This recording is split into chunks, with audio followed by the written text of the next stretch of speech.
record on this computer. All right. So me and Mitch are here. Or Okay. to Jacob's point, I'm sorry. No.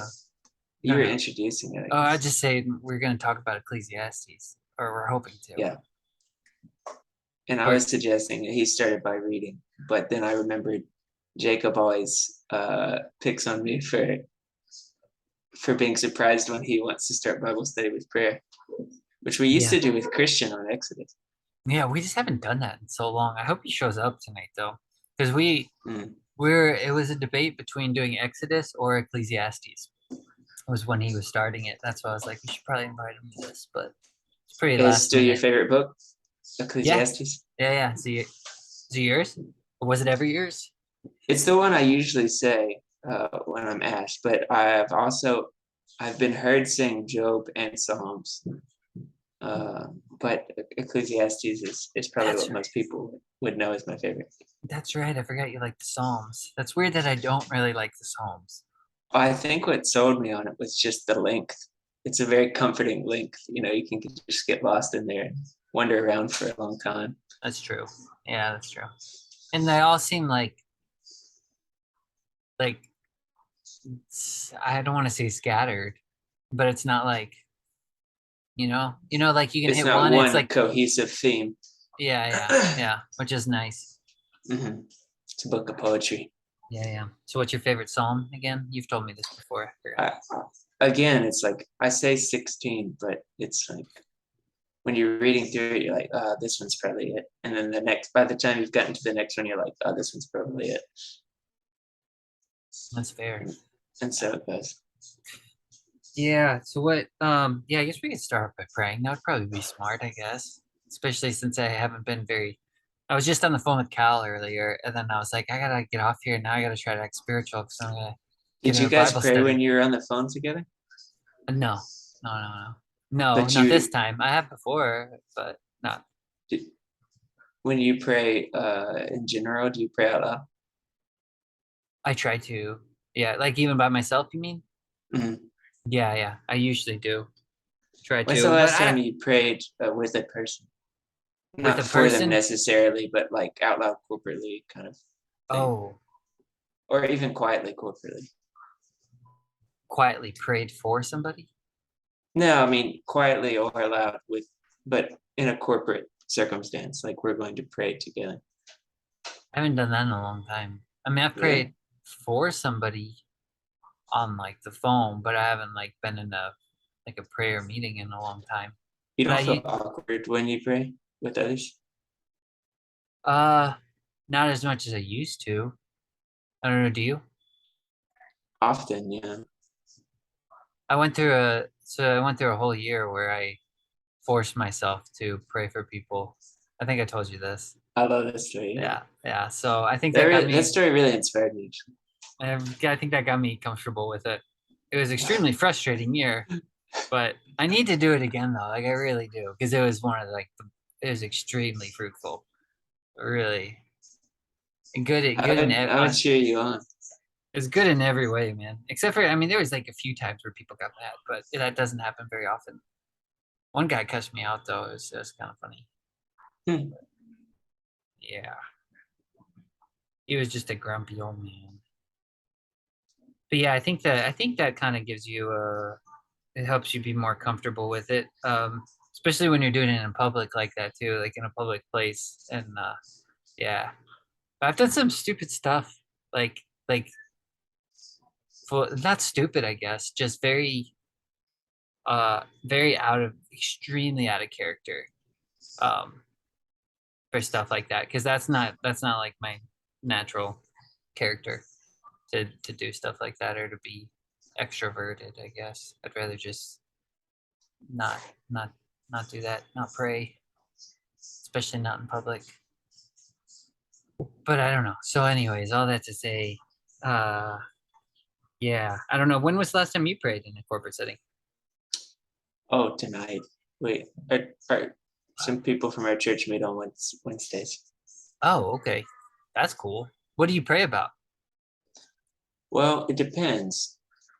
Sometimes we're engaged in a particular topic. and so we pray around that topic. If you know what I mean. Is it politics? No, Oh, that's good.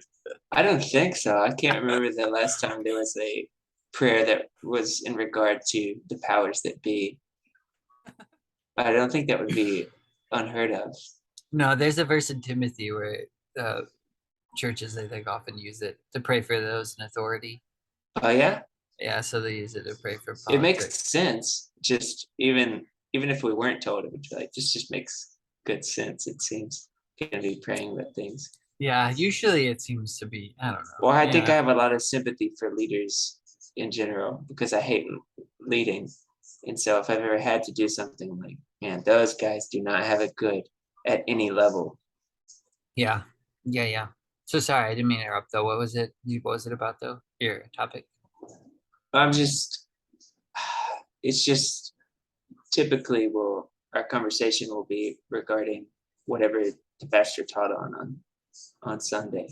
And then, so depending on what that is, we might pray in regards to that, if that makes sense at all. But or if somebody has a need, I guess we'll pray for those things too.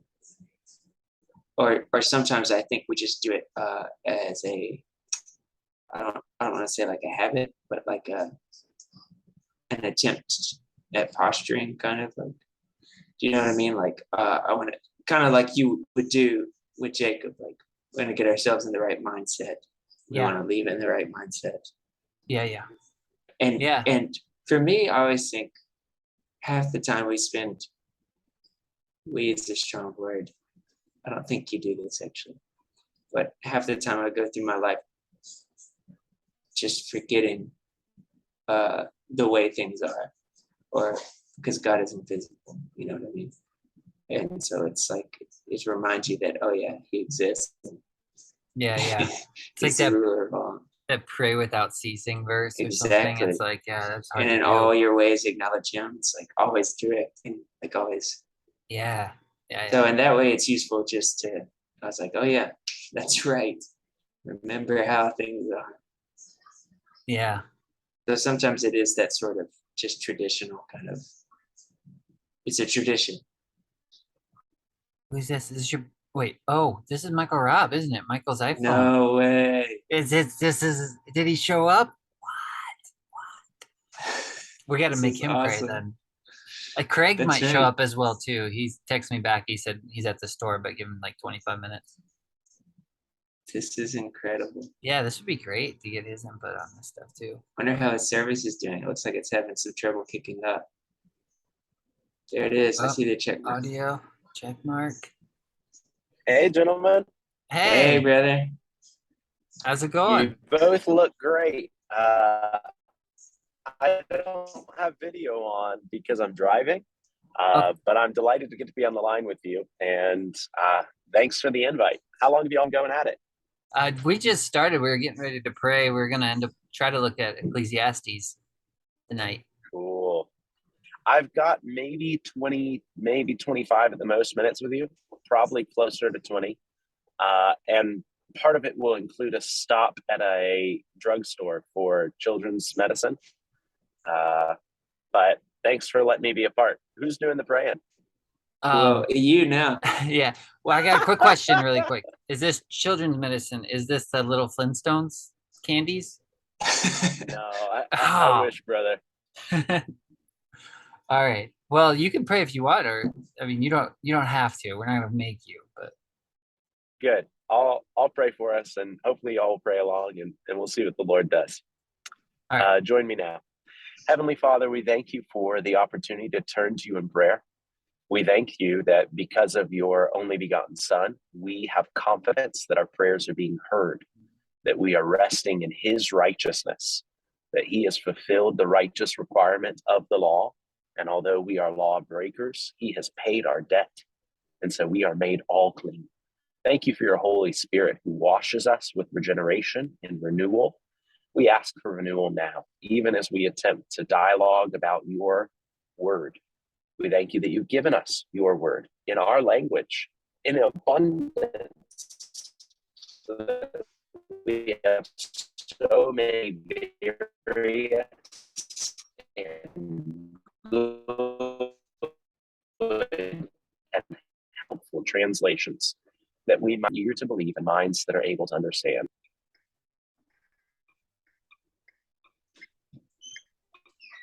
It's possible my audio quality is so poor that you didn't know I ended, but I did. Michael Robb, the best part was when you were giving thanks for like our common language or something, and then it started to garble. It's like the curse of Babel attacked you. It was you could have been praying in tongues. Right. Yeah. Did you get the interpretation? By the way, Michael Robb, I think your phone probably tips you off, but you are being recorded. Yeah, that's fine with me. I figured Okay. Jason owned the recording, and I figured he'd edit it and use it for his purposes, and I'd be delighted by that. Cool. All So, are we gonna read it? Are you gonna read it, Jason? Yeah, I can read it. You want to go through the first chapter, I guess, Yeah, or the do you want to first like try chapter. to, or do you want to try to like introduce it or something? That's all I'll talk about. What we, because Michael Robb is here, like he could probably give us a That's history of the true. book, or what he It's thinks about it. true. What do you think about this book, Michael Robb? Overview Ecclesiastes. style. Oh, snap. Brothers, you know I've not prepped for this. Nonetheless, here's a swing. My understanding is that Ecclesiastes is one of 3 principal poetic books in the Hebraic scriptures.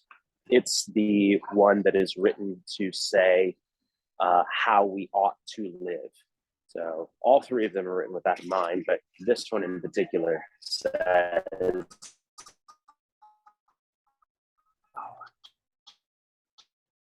Rats. I think it cut out. I think we might have Seemed lost like that him. was gonna be really history book style too. Yeah. Well, I liked what he said is how we ought to live. I think it's one of the most meaningful books in the Bible to me. here's how you ought to live in the world, given that the world is the way that it is. So just like Proverbs is telling you, darn it. And then that was it. Is Mitchell talking right now? I don't know. You were in and out a lot there. Oh man, I don't know what happened. I just heard Proverbs at the end. I think a darn it or something. Well, the thing is, that's what I think is more of is telling you how to live is Proverbs, and I feel like Ecclesiastes is telling you, in spite of how you tried to live the way you're supposed to live, it all blew up anyway. Do you think does it strike you as a meaningful book or kind of the opposite? Oh no, the opposite. Really? It strikes me as a meaningless book. It strikes me as the most meaningful book. Maybe that's in the because I'm entire reading scripture. the New International Version, which says meaningless. Oh, okay. Mine says vanity. Lori was telling me that the Bible Project does a video and they say that you could say mysterious. Huh, I've never heard that I haven't one looked before. into that. She just mentioned it when I told her I was going to do this. I see. But yours says vanity, no doubt. Mine says vanity. Yeah. I think, dude, when Jacob mentioned that's Abel. The name Abel is vanity. Yeah, the name it's because it's Hebel, Hebel or something. He said that's related to Abel, like when Cain kills Abel. Like, is it the same word or is it? Well, let me like shares a root or I think it shares a root. So I think the blue, like let me look up the blue letter Bible thing real quick on Genesis 4. But I think because Abel is like his name means I think breath. And so vanity of vanities, like all this wind, all this breath. Yeah, no, it's the exact same word. It's Hebel. So it's the same word. That's pretty incredible. Yeah, and it means breath, yeah. So that's like the same kind of vanity. Your life is but a mist, just vapor kind of thing. Or, vapor. Everything is vapor. Yeah. Which is just like when he said that still is getting me like, and the book just like hits on such a heavier level too with and when you see Cain kill his brother, then God says, your brother's voice calls to me from the ground, and then you're going to go and till the ground. And it's like, the whole world just seems haunted for Cain at that point. Like everything is crying out his brother's name. It's That's just like, dark. man. Yeah. And I mean, I like thinking about it in terms of wind or vapor, because one, the mist has the connotation of passing away, which is what a lot of this book is about. Is everything's going to end in death anyway, so that's part of the vanity. And then the other thing is you can't get your hands on it in a way that you would give it meaning. It's just very ungraspable. Yeah. You were talking about with the wisdom earlier from chapter 7? Oh yeah, chapter 7. Yeah. Your favorite verse in the Bible, apparently. Yeah. Favorite. Is that really? 7:27, I think. Yeah, I think so. Yeah. It's been my favorite for a long time. Yeah. All this I have proved by wisdom. I said I'll be wise, but it's far from me. Yeah. Why is that your favorite? I don't know. I just love wisdom. I don't know. Ever since I think Solomon's always been like my favorite character in the Bible too. And then once I started reading the Bible, I don't know that changed, but you start reading it and you're like, oh, well, I didn't know about this guy. I didn't know about this guy. So then I was kind of like reevaluating, but I still think he's probably my favorite character. I've just always been I think even as a kid, I was kind of fascinated by him. And all I really knew as a kid was just that he asked for wisdom. But it was like, I don't know that I always kind of like that. So, but the fact that, so this may be another question for Michael Robb is it, do you know if it's actually true that Solomon wrote Ecclesiastes, or is that just kind of the tradition? That's my understanding, is what you just said. It is the tradition, and there's not real reason to doubt it, although there's not a lot of evidence for it either. The son of David, I guess that's assuming the direct son of David anyway, but because son of David could mean other things, or more down the line kind of stuff.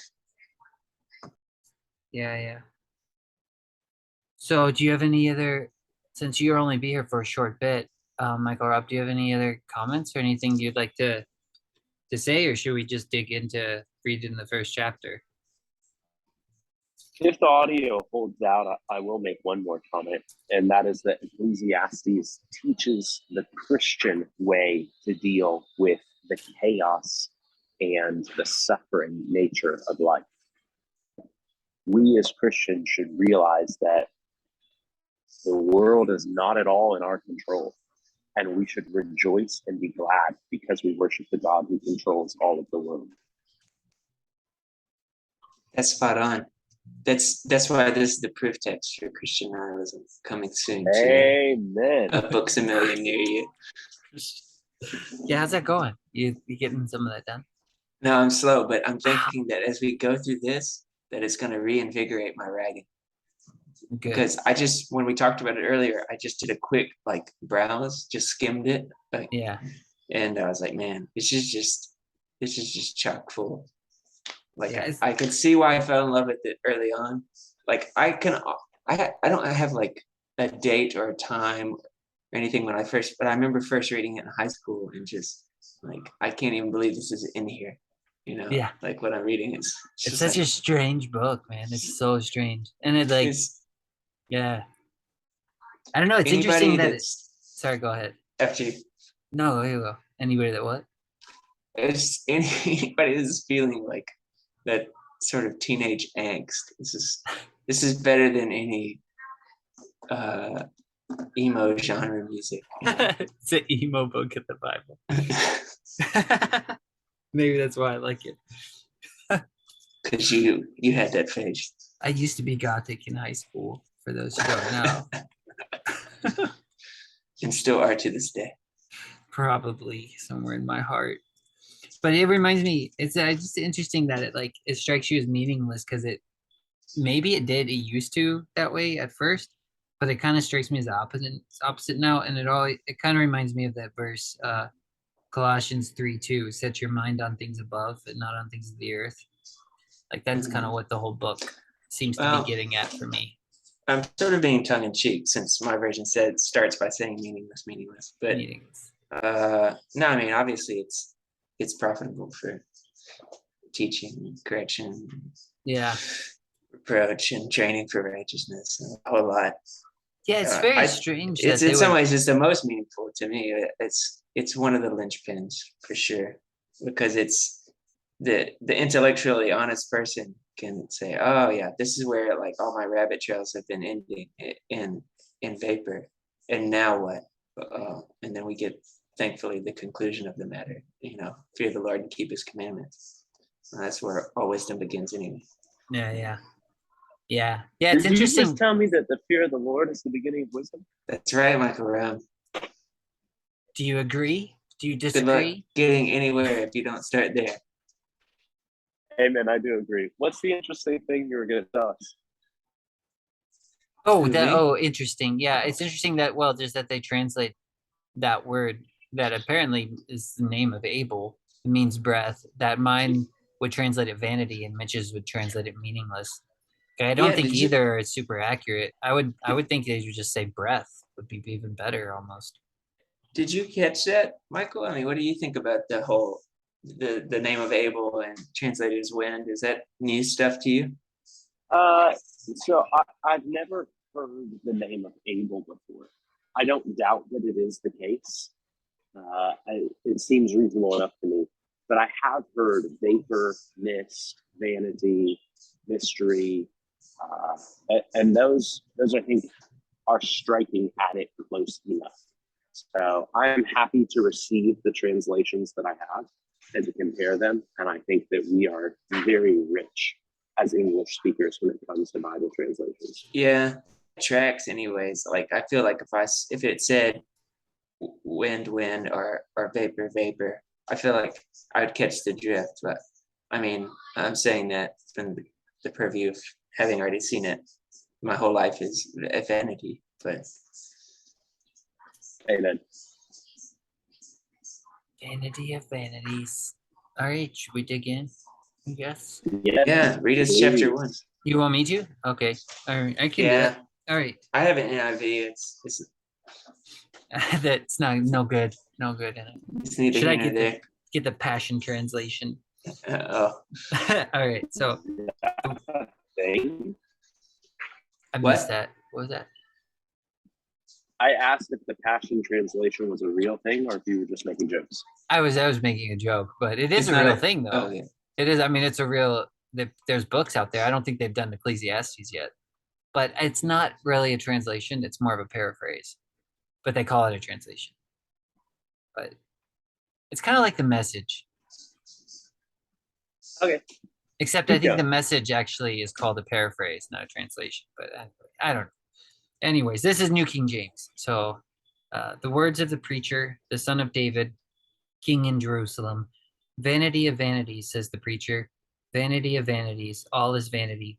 What profit has a man from all his labor in which he toils under the sun? One generation passes away, another generation comes, but the earth abides forever. The sun also rises, and the sun goes down, and hastens to the place where it arose. The wind goes toward the south and turns around to the north. The wind whirls about continually and comes again on its circuit. All rivers run into the sea, yet the sea is not full. To the place from where the rivers come, there they return again. All things are full of labor. Labor. Man cannot express it. The eye is not satisfied with seeing, nor the ear filled with hearing. That which has been is what will be, and that which is done is what will be done, and there is nothing new under the sun. Is there anything of which it may be said, see, this is new? It has already been in ancient times before us. There is no remembrance of the former things, nor will there be any remembrance of the things that are to come by those who will come after. I, the preacher, was king over Israel and Jerusalem, and I set my heart to seek and search out by wisdom concerning all that is done under heaven, this burdensome task which God has given to the sons of man, by which they may be exercised. I have seen all the works that are done under the sun, and indeed all is vanity and grasping for the wind. What is crooked cannot be made straight, and what is lacking cannot be numbered. I communed with my heart, saying, look, I have attained greatness. I have gained more wisdom than all who were before me in Jerusalem. My heart has understood great wisdom and knowledge. and I set my heart to know wisdom and to know madness and folly. I perceive that this also is grasping for the wind. For in much wisdom is much grief, and he who increases knowledge increases sorrow. That's chapter 1. Oh, Craig's here. No kidding. This is great. I know. This is turning out to be, man, what a team. What a team we got going on. Craig. We just read chapter 1. Perfect timing. And it was good. Michael Robb's here on his phone as well. Michael's phone 2021. I want to know. That's me. Craig, I'm happy you're here, man. Me too. Should I read through it again, or do you just want to kind of go through verse by verse at this point? Verse by verse. Great. Okay. All right. It's just the ghost. Well, I guess I wanted to ask preliminarily. I mean, we've all read this before, the whole book. I mean, to what extent? Because sometimes, especially, I was talking to Lori about it recently, and she was saying that he starts off by, or was suggesting, we were just talking about it, starts off by giving a series of things that may or may not be exactly valid, and in the end kind of reconcile it. So he's wrestling with it live before us. So I guess I'm trying to ask, to what extent you guys think, I mean, how much of this can we take seriously as or directively, or as, is he saying truth after truth, or is he saying things, is he thinking out loud and then he's going to eventually get to the truth, or both? That's a good question. I'd love to hear people's answers. Greg, you're up. I don't know. I take it truth upon truth. Like that's I don't know. That's just how I read it. I think I just love the book so much where I'm like every single line, just perfect. It's perfect. I don't know. Which is makes it hard to wrestle with though, like you're saying. It is. Well, it makes it hard to reconcile your original statement, which this book is so meaningful, when he says everything is vanity. But it is meaningful. It's everything is breath. It's not meaningless. That's why I don't like the translation, the word meaningless in it, because in order for something to exist, it has meaning, right?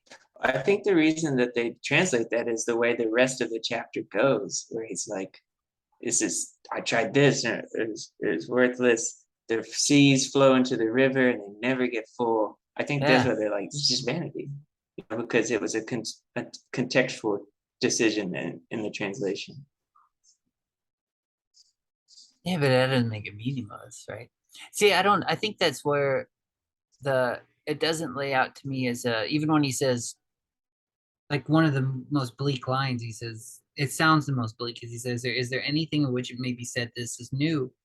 It has already been in ancient times before us. No remembrance of the former things, nor will there be any remembrance of the things that are to come by those who will come after. And it makes it sound like it's in some sort of bleak, repetitious cycle where everything is just arbitrary. But I think it's more like, that's what I mean. I think it's like a spiral pattern rather than like a Ouroboros circle, like a devouring closed circle. It's just like God spoke in the beginning, and so he laid out patterns of existence, and that's why that's what will be has already been, because it's already, you keep seeing the same thing. Yeah, it's like in a greater scale. Like, it's just a kind of a pattern, but it's not. I don't think it's meaningless. That's why I don't know. It's well, I guess what I mean is, you don't think there's anything that he's saying now that he's later going to clarify or double back on? Like, oh, yeah, I don't know. I mean, it'd be interesting as we keep reading, because the book, it feels like a wave to me. Like, it feels like you're going up and down on a wave, Like, that's kind of like, it'll be like, yeah, rejoice, love life. And then it's like, oh, but it's all meaningless. Oh, but you should enjoy it while you're here. Oh, but it's all vanity. And then it's just like, it hits right at the end. It's like, but this one thing, like, this is the whole the total of the Yeah. whole story is this one thing at the very end. So I don't know. It'll be interesting to see if it doubles back on things, but I guess I just always read it and just eat it all up. I don't know. What were you gonna say, Craig? Well, the beginning portion where everything is meaningless and you get that sense that there's just this perpetual cycle of things that's inescapable. Some people who who like to talk about the actual revolution would say to that there was a shift. This is the way that ancient people thought about the world, and there was a shift, and they call it the axial revolution. And they say after the axial revolution, people had the feeling that they were part of something, part of history that was going towards something meaningful, that was a story and not just a cycle that you were trapped in. So this is very pre-axial. This is what people who talk that way would say. This was supplanted by that idea, you think? Yes. Yes.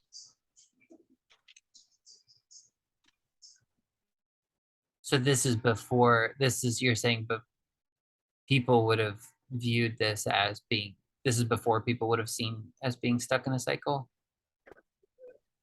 Seeing themselves as stuck in a cycle was the ancient way of looking at things. Okay. The pre-axial way and the Okay. post-axial way is to say, I'm a part of history that's moving towards something and culminating in a direction and making progress. Okay. Well, So sorry, go ahead.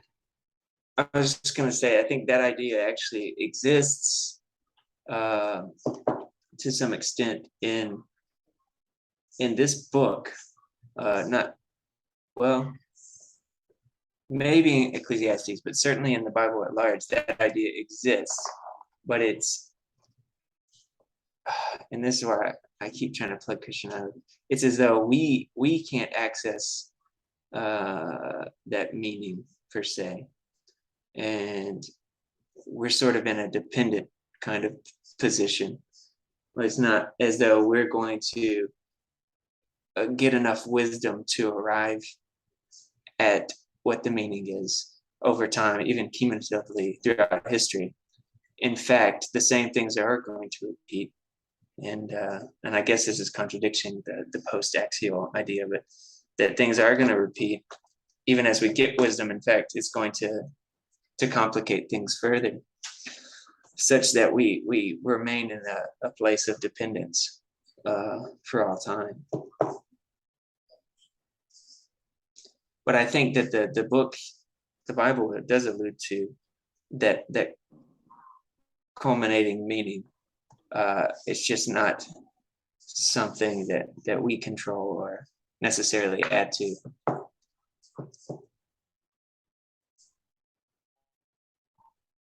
So do you think that repetition, that feeling, that sense we get, that ancient people used to see, do you think that is a closed, because what I was trying to kind of get at earlier is I don't think is it a closed circle, or is it like a spiral, like you would see on like a snail shell or something? It's a circle, but it keeps getting greater. My feeling is that ancient people, this is what, for example, Vervaeke would say, is that they wouldn't look at it as a spiral. They would look at it as a just endless washing machine. And that's why you have these traditions of seeing enlightenment as a kind of escape from the cycle of life.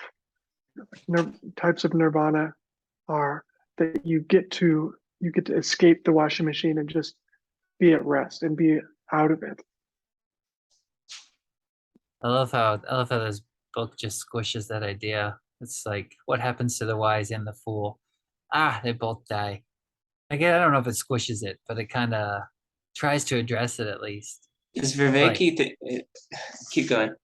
No, I think he says like the end for both men is the same. Like the same thing happens to all men.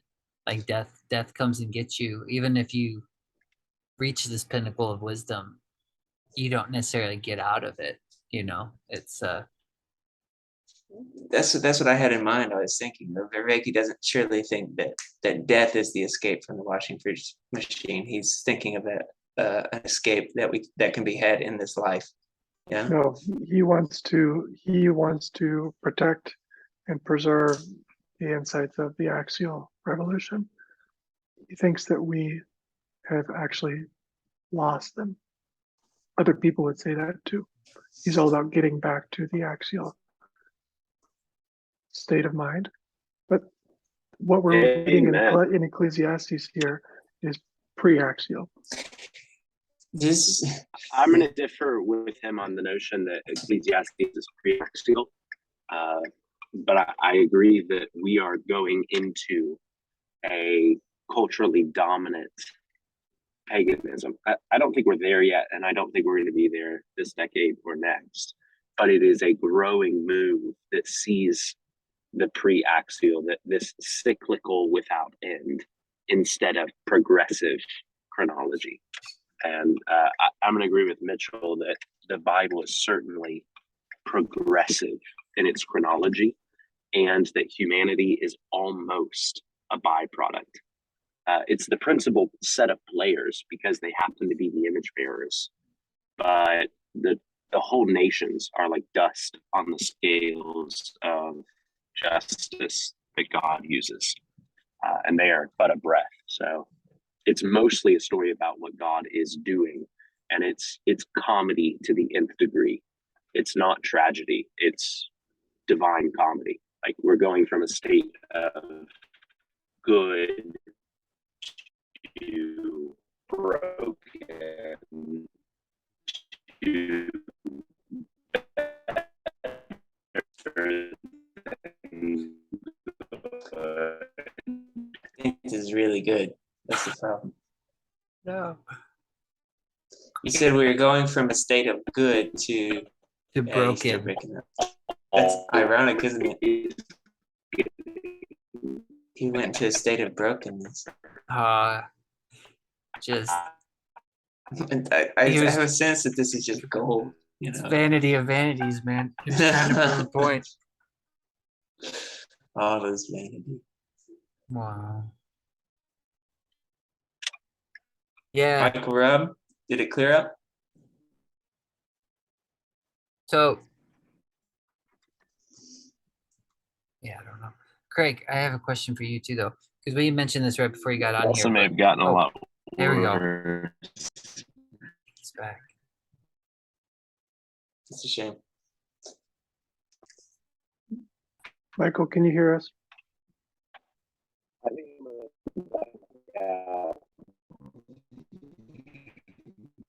I'm going to shoot him a text. What's your question for Craig, Jason? Oh, Craig. Sorry. Well, I was gonna. Yes, I hear you all perfectly. He can hear us perfectly. But I perceive that when I'm speaking to you, there's a lot of breaks and iteration. The best part is that he's talking so slow. It's like coming through. My brother had this infection in his brain, and his speech was really slurred, and I called him on the phone, and this is exactly what it was like. Oh no. Oh no. That's very sad, actually. What was your question, Jason? Craig, I was going to ask you, what are your thoughts about this book?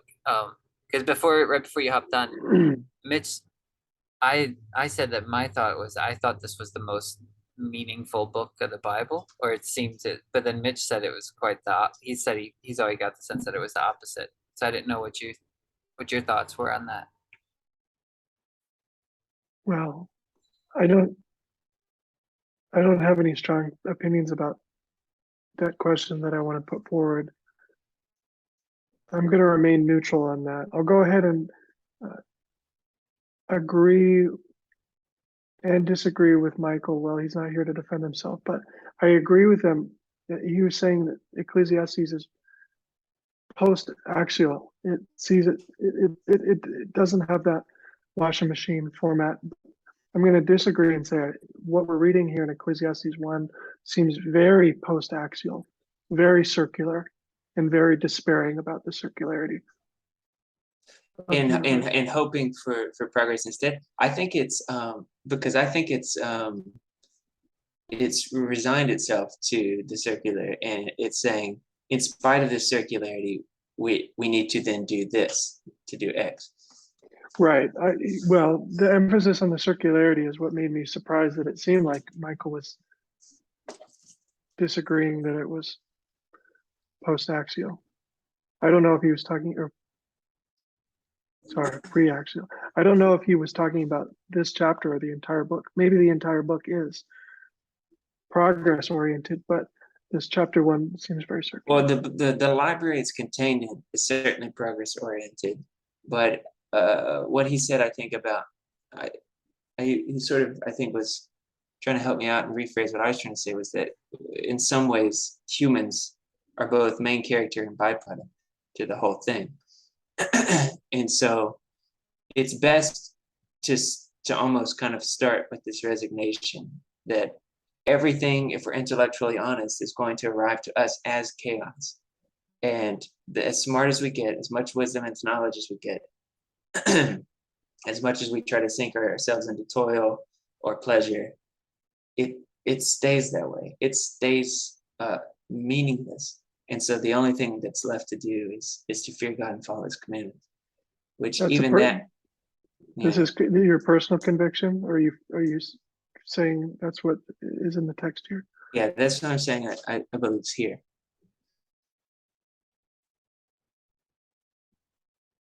If I could be bold, I would say that surprises me because that's not my experience. I don't know that that's the way that I see things. How would you see it instead? Well, I don't want to misrepresent what you're saying. It sounds like you're saying there's kind of a futility in our ability to understand. We don't have an ability to understand deeply. Or we have a would you say- limited ability to understand. Mm-hmm. And it's like we talked about with the IKEA box. It's like get a certain set of tools, and we can work with those tools. But it's when we try to overreach beyond that it just it's phrase at the end, and it becomes nonsense. And so we're left to be satisfied with the tools we have and defer to the higher power that has the ultimate perspective. So what would you say then is the threshold that we can't cross with our own understanding? I think it has something to do with trying to transcend and this is going to limit it in a way that's either going to come back to bite me or I'm just not going to like off the bat, but trying to extend ourselves beyond the commandments, so to speak. And I mean that really broadly. It's like what Peterson and Jonathan Peugeot's brother, I'm not going to try and say his name, we're talking about with what they thought was at the heart of the sin of Eden, that attempt to overreach, because they had a set of tools already. They had a way to exist. They were given a set of rules, and they're like, I can go even further and become like God. And I think even Gilchrist and Vervaeke were talking about that in the video you sent, Jason, about that was what it was at the heart of the Enlightenment was thinking that you could understand everything was the surest way to understand nothing. And so it's all about having these understanding what our limits are, and then deferring to the person who laid those limits to get along. Because once we go past the limits that have been laid for us, that's when we meet chaos. I think I'm closer to understanding you. Are you talking about the limits of our own wisdom or the limits of our own propositional type knowledge? Because they seem different. Well, one being, I thought originally you were talking about something like our knowledge about the world we're living in, what it is, and then how to act seems like a different type of knowledge. Which were you talking about, both or just one? Yeah, both. And I think this is talking about both. Wisdom increases, it's more sorrow. Knowledge increases, it's more grief. It's both. The two kinds of intake in reasoning, the action and the thought, the perception and the response.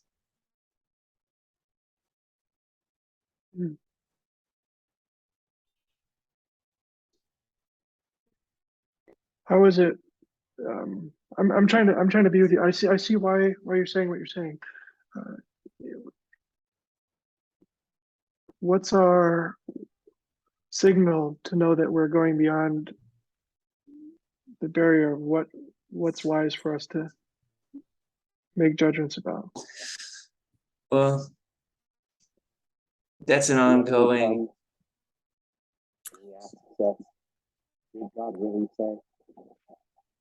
Oh, it's an ongoing kind of question, and that's what I think. When we wrestle with revelation in general, that's kind of what we're trying to discern and apply. I would think the limit's just the leap to being God.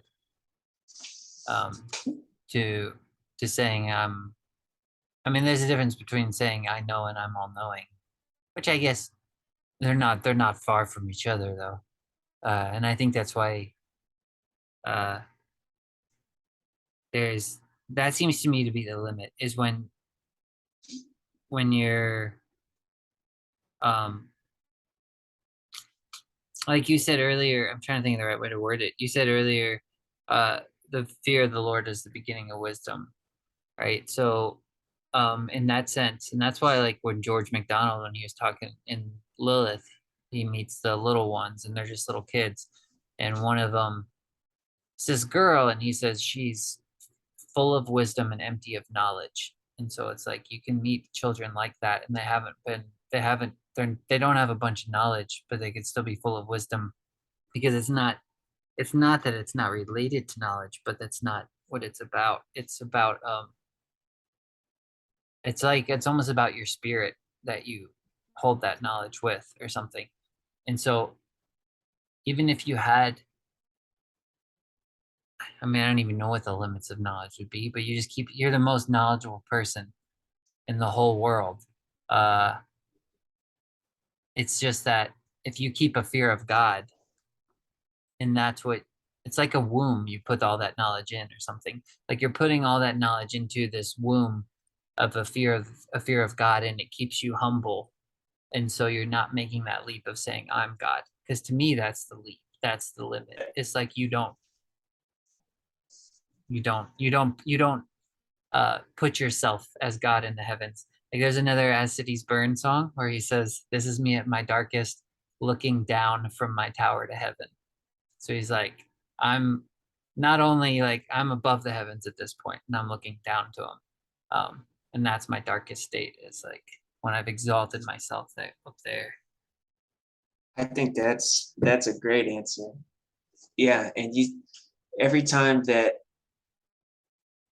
so they eat the fruit, and then they have to have the tree of life guarded from them. It's like we can't give them eternal life, or however you look at it. Or they're building a tower to heaven. It's like, well, they can't have a common language anymore. It's like additional limits are being added when they abuse the space that they already have. Trying to leap to try to be God is a really good answer to where the limit should be. Yeah, and this is where, like, I'll probably get pushback against this, because I think most people see it like I think most people see it differently. Is like, because I hear people will say that in the Genesis story, like the tree of knowledge of good and evil, people will say, well, God was gonna give him that tree later. It just wasn't at this time. But I don't see it as the tree of knowledge. Like that's not how I read it. I see it as the tree of like where you would say I am all knowing. Like it's not so much as like I'm gonna eat this fruit and get a little bit of knowledge. It's eating the fruit of saying I'm all knowing, I'm God. Like I know good and evil. I'm the judge. Like that's kind of what it reads to me as, like I'm gonna be judge now. I'm gonna play the judge, rather than saying I'm gonna get a little knowledge here, a little knowledge there. So it's like it's the opposite of wisdom. Does that make sense? Like wisdom is the fear of God, and the tree of knowledge of good and evil is saying, now Right, I'm God. yeah. So it's like that's why and wisdom is described as the tree of life in the book of Proverbs. So that's kind of how I see it. And that's why I'm like, no, I don't think you're ever really supposed to eat from that tree. Whether like I don't, but then I mean God, he does delegate judgment to people. He did to Moses and stuff because he Yeah, was but it's still humble. nested in his authority. Yeah. So I think it's maybe wrong for me to say like he is never going to give you that tree because he is going to give you he's going to delegate judgment down in a hierarchy, I guess, but it's not. I still don't think it's to me the tree of knowing good and evil is the tree of saying I know good and evil. I'm judge. I'm all knowing now. I'm God. The one it's the same as Isaiah 14 to me. The Lucifer, I'm the day star, I'm the shining sun, I give light to the world, and then because he says in there, I will be like God.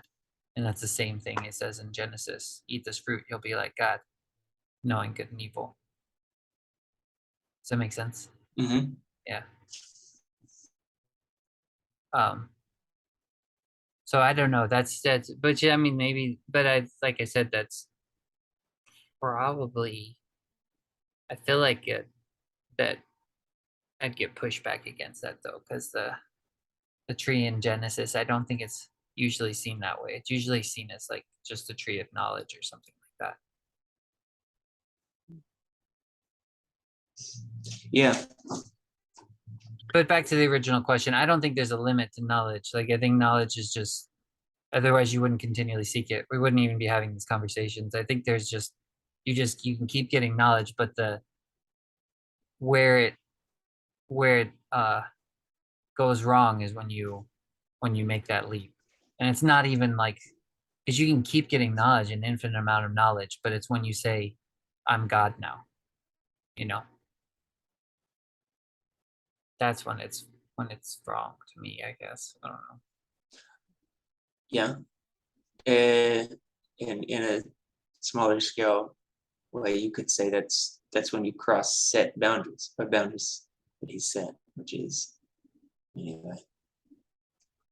Those aren't always clear. Often they are.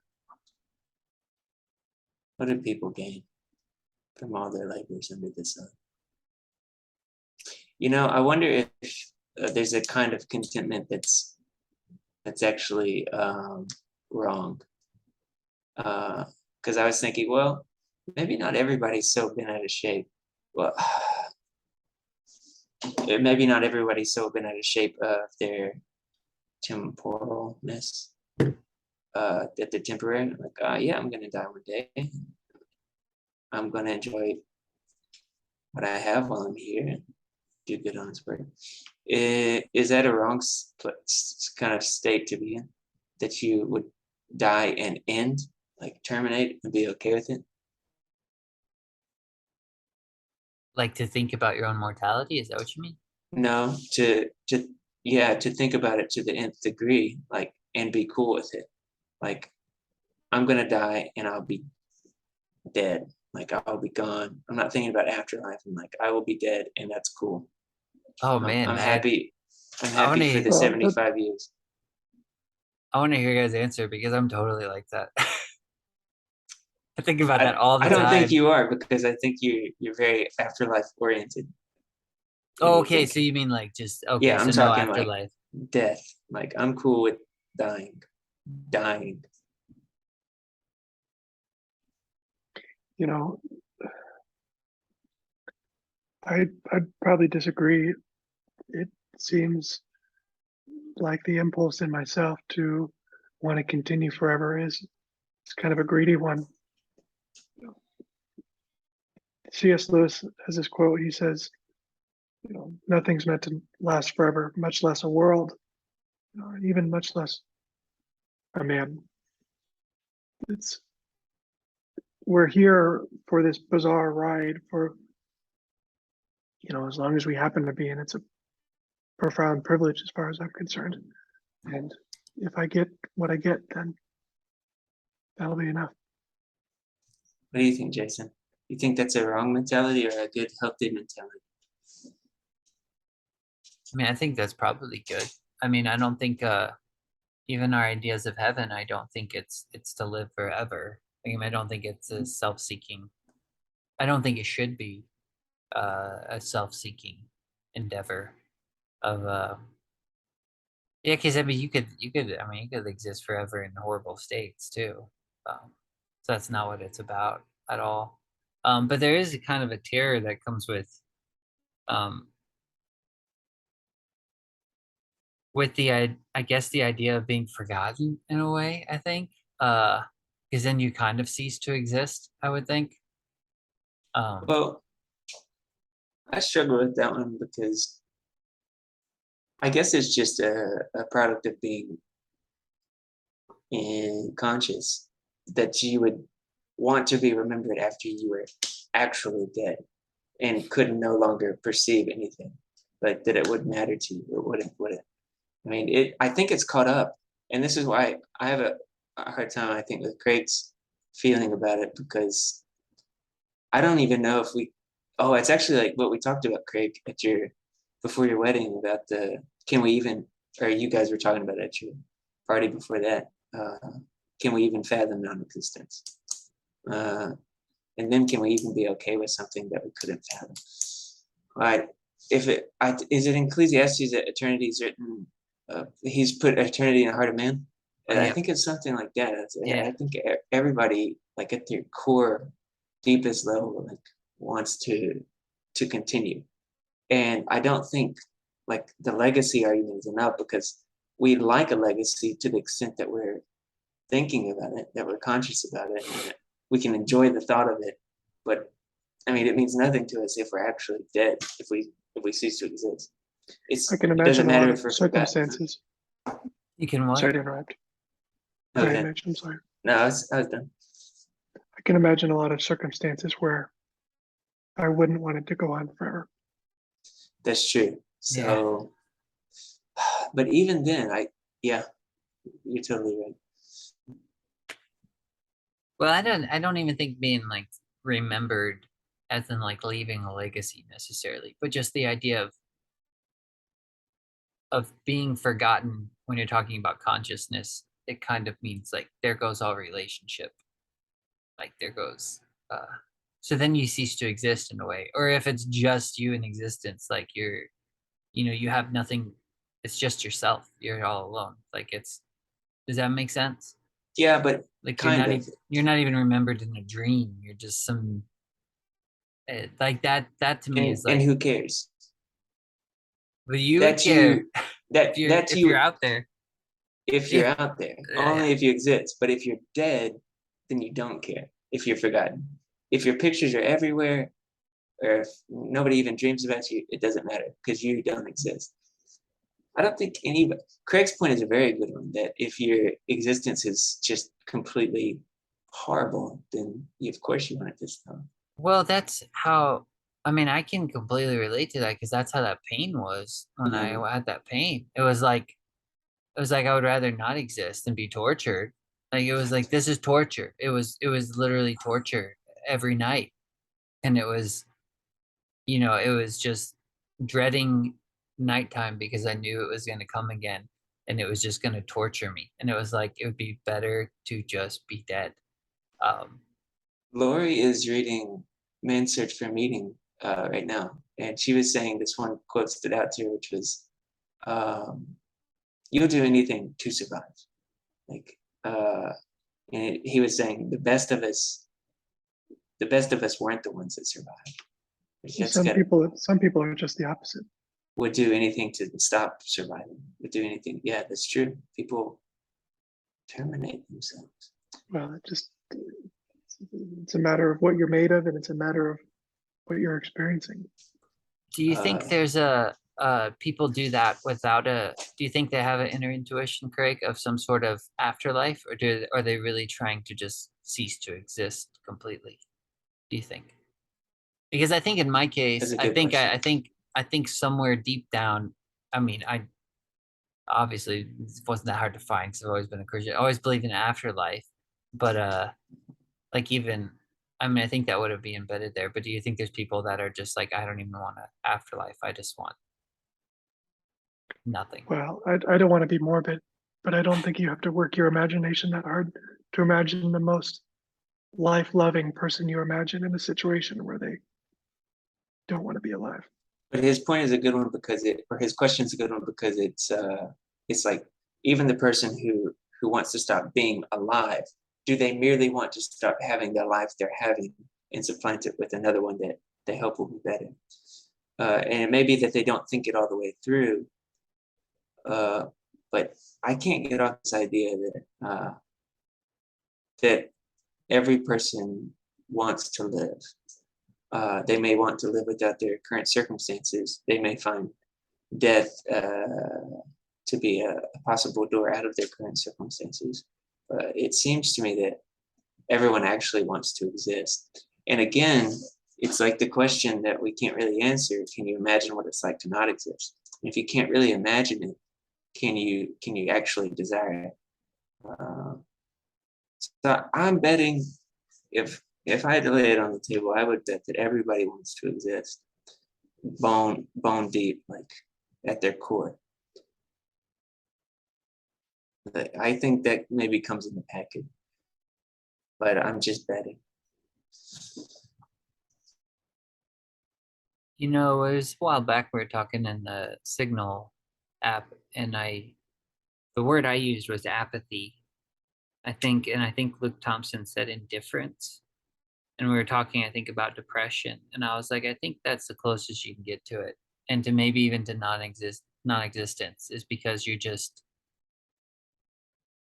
because you can be depressed or be sad. And it's like, well, be thankful for that sadness because then life still has meaning if something's making you sad. But when you get to the point where you're indifferent to everything, like it's an awful state. But then it is interesting because it's like if you were totally indifferent, why would you even kill yourself? Like, That's why what I was would gonna you say. bother? Maybe indifference is so awful because it's so close to non-existence, or it's closing in on non-existence. I mean, yeah, I really think it is because to me that's the closest I would say I've ever been to depression is just being in a state of just and that is, I was talking about it with someone and I was like, you know, it's just the most selfish state you can possibly be in, and it's the strangest paradox you're stuck in because you're like, I don't care about anything. So it's like, how could I possibly be selfish? But then the fact that you don't care about anything is just like you're like absorbed in this weird state. It's a weird paradoxical state where it's like the most selfish state you could be in, yet you're not even thinking about yourself or anybody else or anything at all. And so it's like you have no care. You're indifferent to everything, and it's freaking awful. But I don't know. I'm not trying to be adversarial, just too, but it strikes me that there's a lot of other traditions where impartiality is a cornerstone virtue. Impartiality, like being indifferent or impartial. Like, Going with the flow. huh. So can you explain that more? Because I don't think we're meaning the same thing then, if we're talking about this. I don't. Well, what do you mean by apathy? I'm sure we're not meaning the exact same thing, but I don't know that the difference is. I mean, actually going with the flow is not what I mean at all. God, it's where you literally don't care about anything. There is something, I mean, there's a virtue to being careless or carefree, I guess you should say, where you're casting your cares on like whatever is, let it be type spirit. This isn't that at all. This is literally, you could, your wife could die and you would shrug your shoulders. You know, like there's no acceptance kind of thing. You're absolutely numb. Like everything is numb. And that's I mean, maybe that's a virtue in other cultures. I'm not sure. Are you calling it like a kind of desirelessness? Maybe, but not quite. Because I think maybe even that could be a virtue in where you're not seeking your own passions or something, where you're kind of submitting your desires. Like you could look at it that way. This is like, no, I don't know. The only way I know how to describe it is I was using the word apathy. Luke was using the word indifferent, but I think it's where you're just, I mean, I don't know what other words to use. You're totally numb. Like nothing Well, could, the most tragic thing could happen and you could hear about a shooting at a school and just be like, meh, whatever. Like it's not even a let it be type thing. Like it's just like you could run over a child and just be like, eh. Like you're just totally numb to absolutely everything. The greatest thing could happen. You could win $1 million and you'd be like, eh. Like just nothing. There's no feeling whatsoever. Like there's nothing. I don't know if that makes any sense. in these traditions, there's an idea of association with everything, and this would be a disassociation with everything. So I'm accepting what's happening when I hit the kid in my car. I'm accepting this is, but it's also like it's me, like too, like I'm a part of it as well. Versus I'm disassociated from it. Maybe I'm definitely speaking out of mine. I think, yeah, I think maybe that's kind of it, being disassociated from everything. Maybe I'm not quite sure. Would that, but to that point, would that still be considered a virtue in other cultures? Do you think, Greg, or are you talking more about like an association, but kind of a submission type? I don't know. If the question was addressed to me, I missed the last portion of it. I mean, I'm trying to see if we're still on the same page here. If I'm trying, Is what Jason described the virtue in other cultures you were talking about?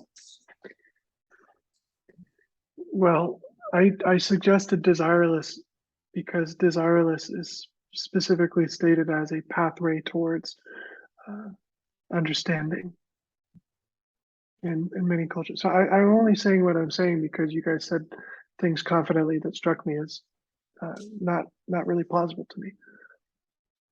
Okay. You don't So, yeah, think and then sorry, go ahead. that indifference would be something negative is not plausible to you?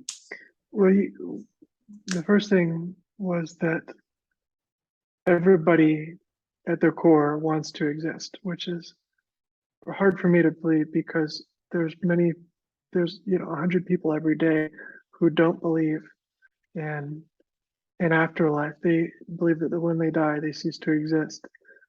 Yet they decide that they don't want to live anymore. So people make that choice all the time.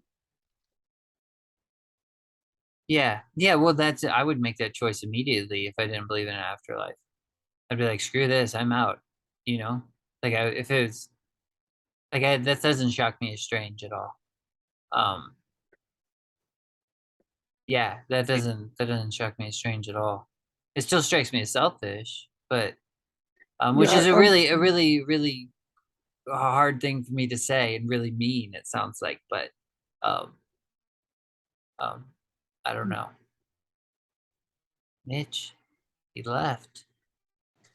he didn't like what I was saying. Yeah. Sorry. Hey, welcome back. I was suggesting that there's something inherent to mankind that they were unable to truly ever tamp out.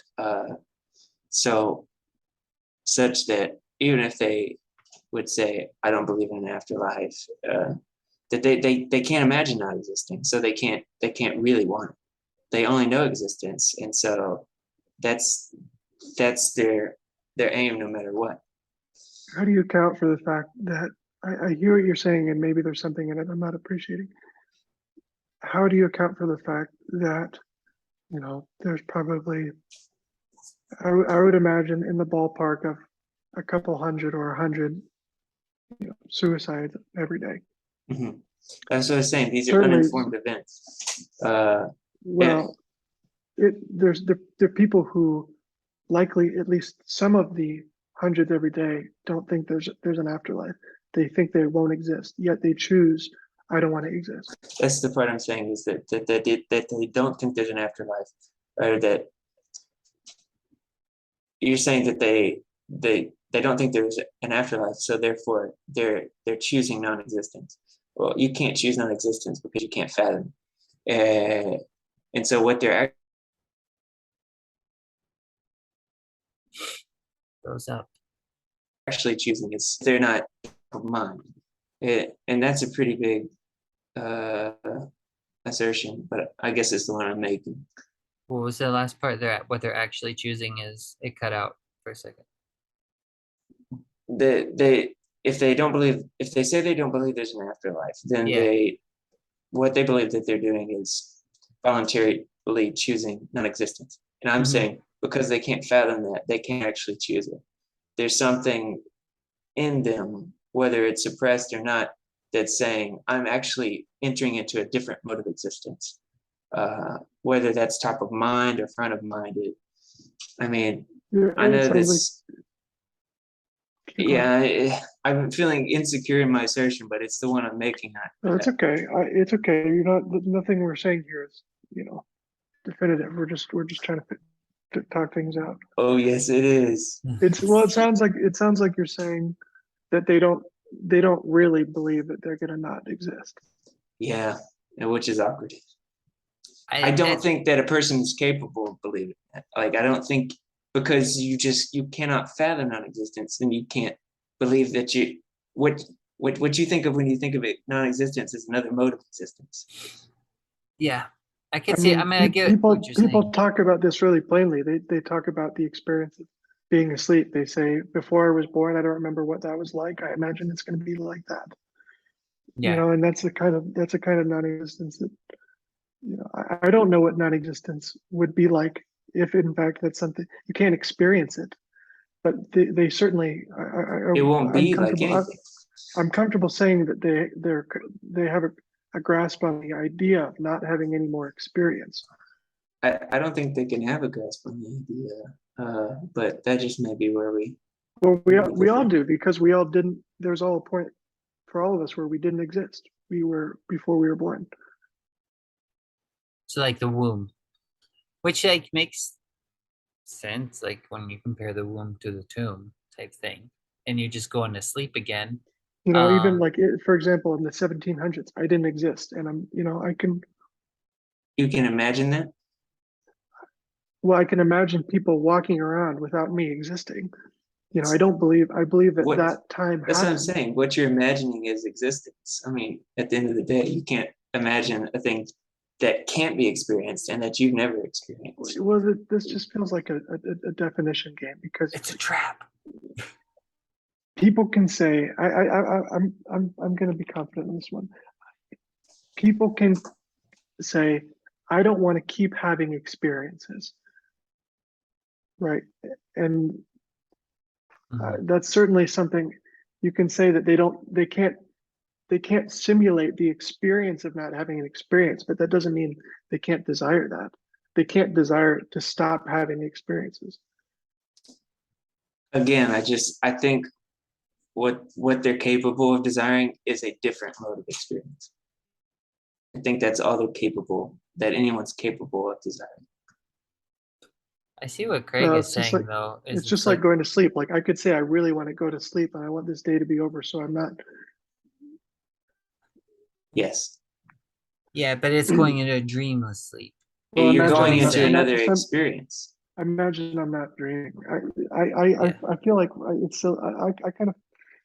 Even that's sort of like a latent, muted experience that we're not used to having to talk about or give words to, but it's still an experience that we have. Like, it's everything that you guys. Sorry, go ahead. Everything we've ever known is an experience, and so there's no room to talk about anything else. And so I just think it's built in.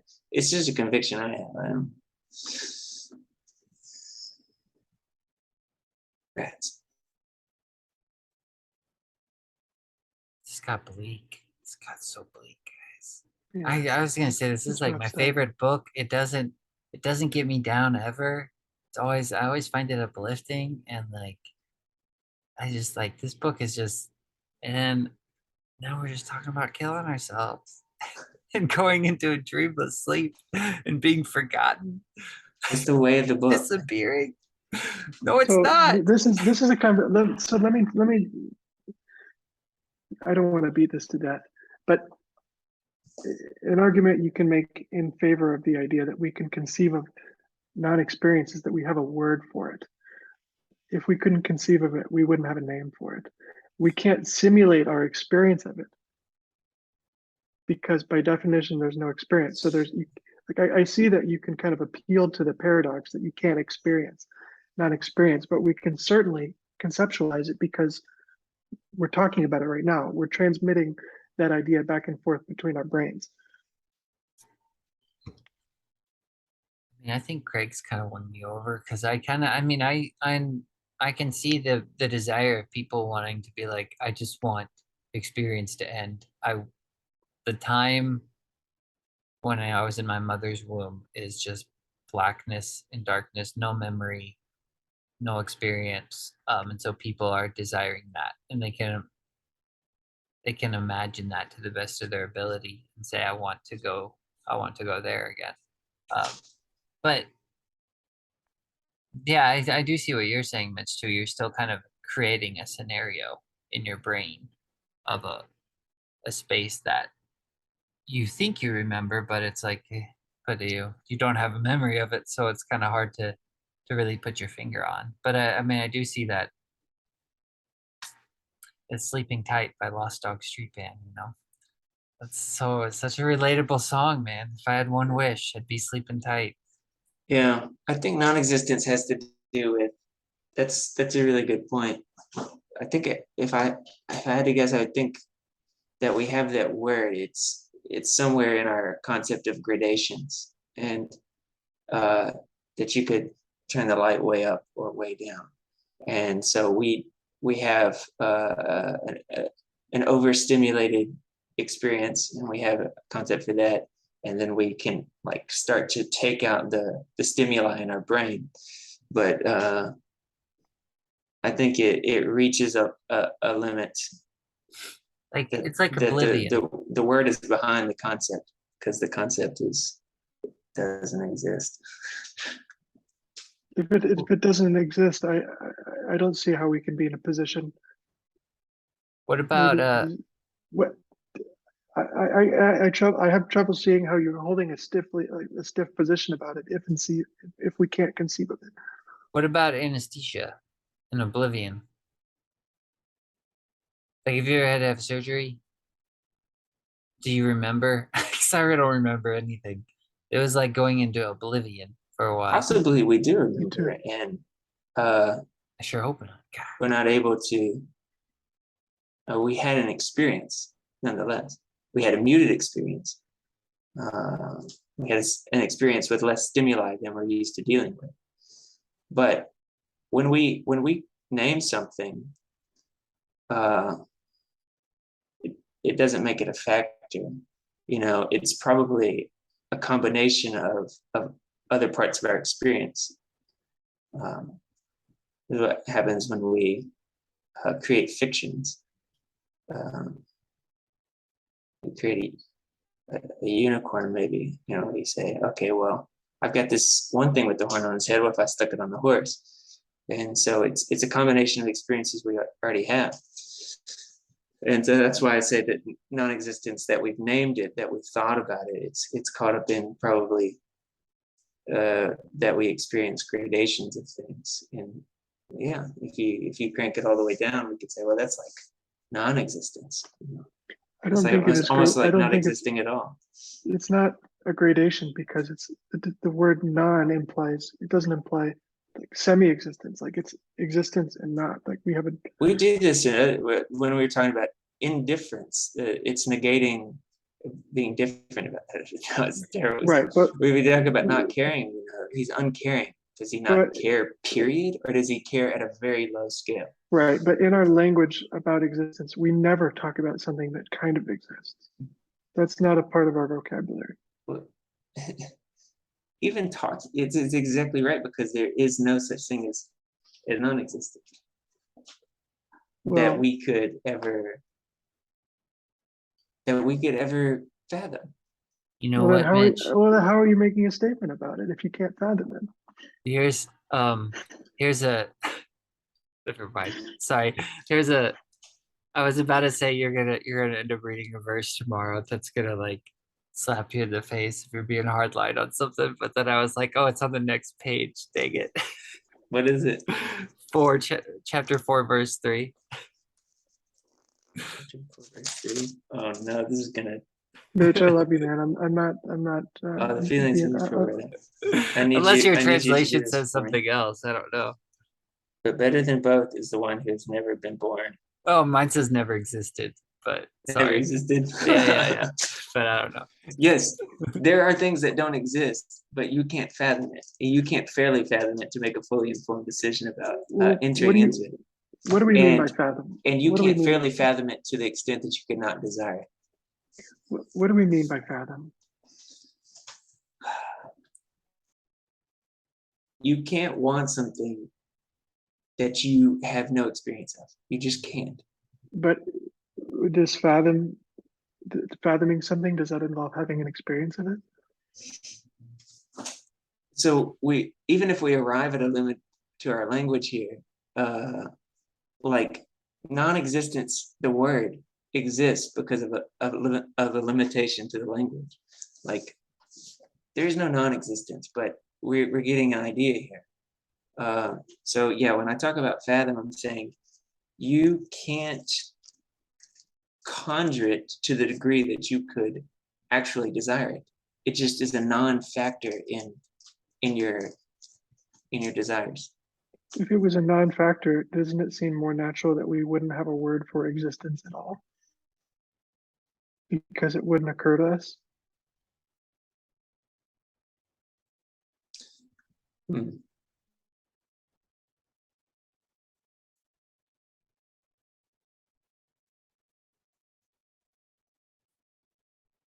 So this is maybe by way of analogy, there's this comic that people throw around about two fish, and one says, how's the water? And the other one says, what's water? Right. Fish can't conceive of water because that's the only thing there is in the world.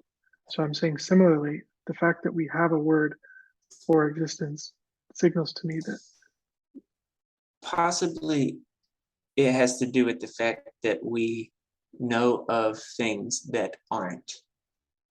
So while we can't entertain what it would be like to be something that isn't, we do.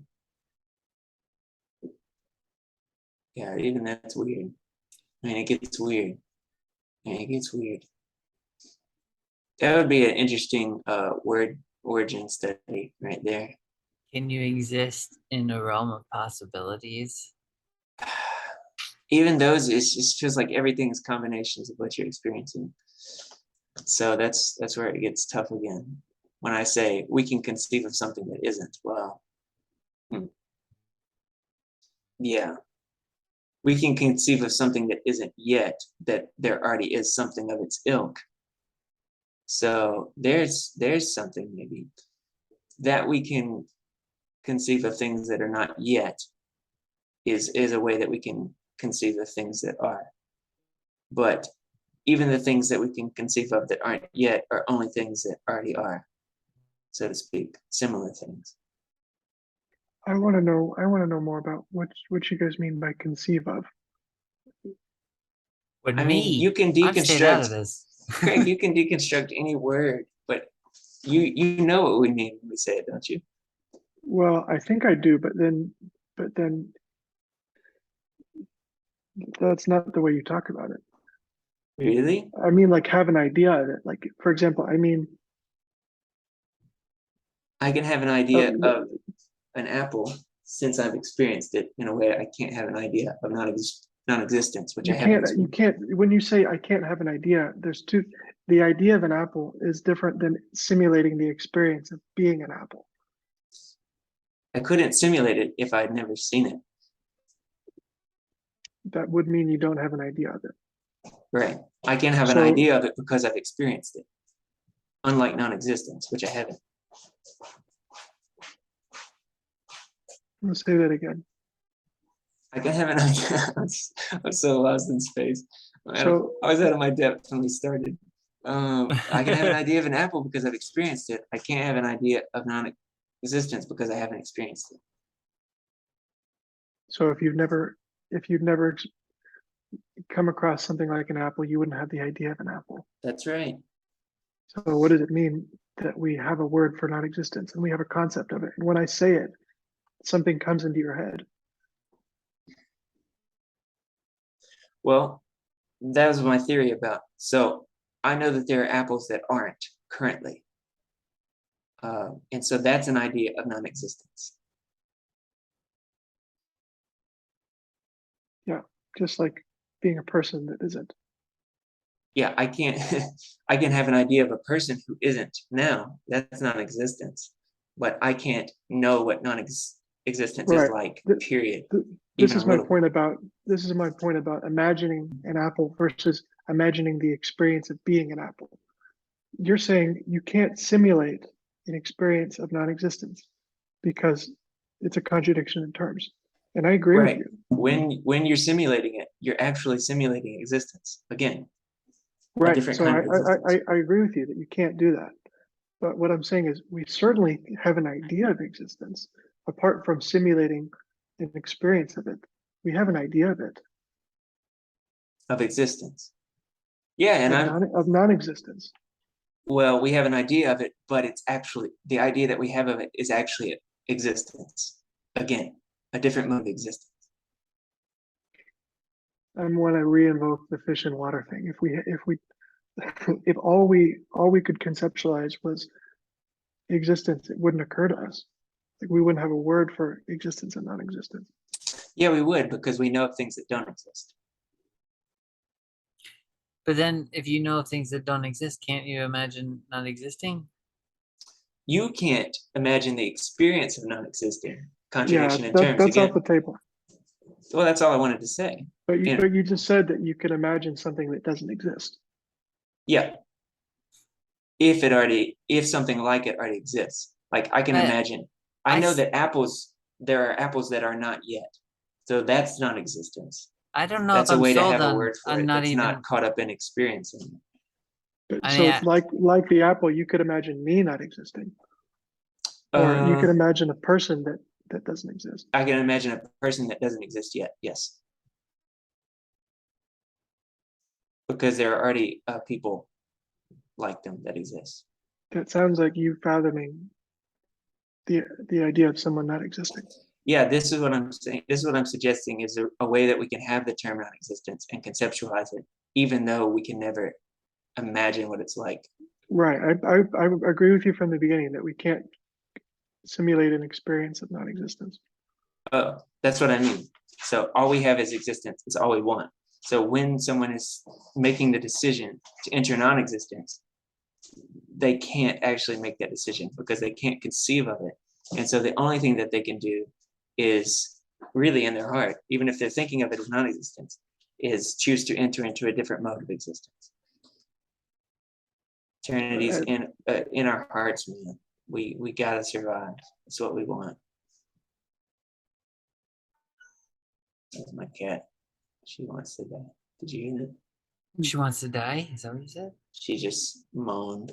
Oh. Did you realize all three of us are wearing black tonight? It's Ecclesiastes colors. Everybody got the memo. And now we're talking about. Hey, I want to know why. What hinges on this? Like, why is this such an important thing to land on? And the reason it seems like it does is because I've heard this from you and I've heard this from Stephen, but it seems extremely consequential. But I don't know. What's hanging on this? Well, it's like the beginning and end of the game, I guess. Is everything's about life, and life goes on. I don't know. I was asking the question whether or not it was okay for someone to, if it was a sour kind of wrong-headed kind of contentment to be okay with one day not existing. And then, yeah, I thought I don't even think someone could want that. But yeah, I think being alive. I don't know. Yeah, I mean, it almost feels self-evident, but you have to be able to talk about it. So it's hard to talk about because it almost feels self-evident. Well,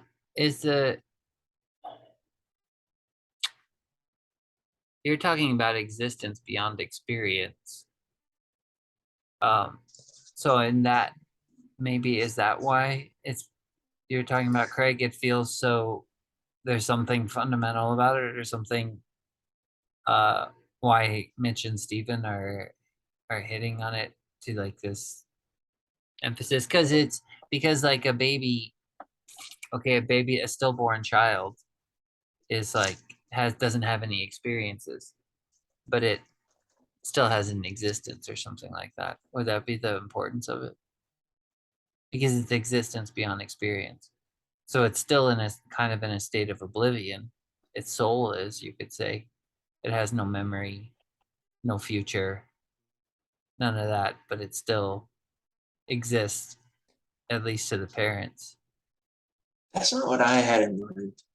The ideas of potentiality and such. What I had in mind, I think, was more, I think now I can kind of understand why I asked the question, which is,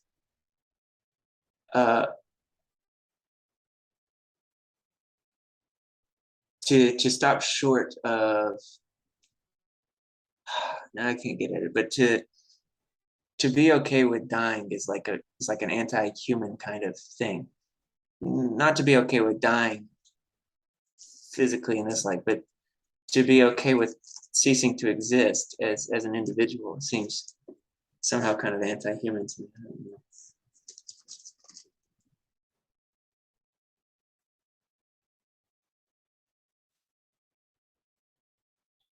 I feel like there's something I'm missing because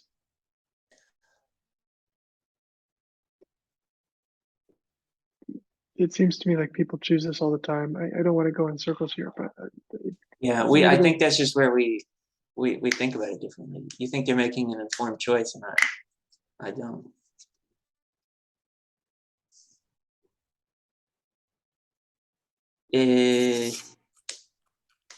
In Hebrews, it talks about how everybody's like a slave to the fear of death, right?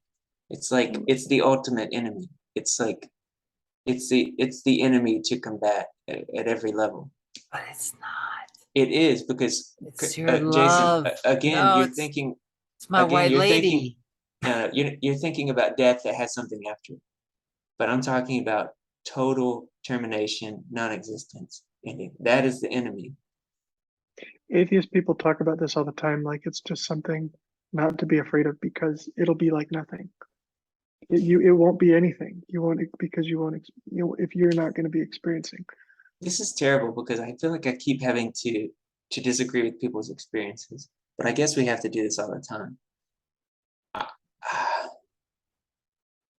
I think that I think everybody wants to live, and that's my stupid idea that I have. So, well, if you don't mind me saying, it seems like you're saying that because you pre-committed to a certain like theology that demands that. That's probably the case. Yeah, I mean that's the case with pretty much every idea we have, all ideas that we have. I will say to that point, well, I don't know if I should say that. I was about to say, I feel like there is something within us that recoils from death. At least our flesh does, I think, naturally. Yeah, everybody's But a people slave to do the kill fear. themselves. But I don't know that their flesh revels in it. Like, because even when people hang themselves, their body probably kicks and twitches and all sorts of stuff, because it's just a natural reaction that you would. That I think the flesh is not okay with dying, even if you want to die. And then the spirit would not be okay with the second death. It would kick and writhe in the same way. Yeah, we should read it's probably in that chapter in Lilith. Can't remember which one it is. But it kind of talks about that, where she wants to die, and then it keeps pressing it. It keeps pressing her, and then she wants like oblivion. She wants to not exist. I don't know. Is it I worth don't know. reading? Should I Again, read it? but we can Ecclesiastes again, but that's my dumb idea. And I think That it everybody relates. wants to live. Yes. Yeah, I'm not 100% sold on it, but The sea I don't is know. never full, But man. it's hard to. It's hard. It is hard to. What is the sea? It's hard to make that a assertion because, like you said, we haven't really been faced with the second death. And if naturally the flesh kind of recoils from this one, you would think there'd almost be a. Well, I'll say it Alright, about solely but- this one. I'll say it but, about both, but I'll say it just about this one too. Yeah, I don't know. I don't know. I don't know.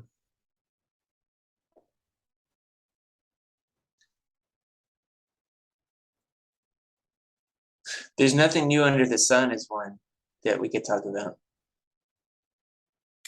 But we kind of We're already now- did in now the gonna get cyclical, to. Yeah, cyclical circle. We're now gonna get back to Ecclesiastes. I don't know how Yeah, you we do it kind of already anymore. talked about that. My bad. I feel I'm like so- I drug us way I'm off the so- road. No, this is where we want to go at elementary, I think. I'm so sad. Into the reaches. I'm so sad. Into No, the no. bellows. I mean, it's just weird because I'd like to.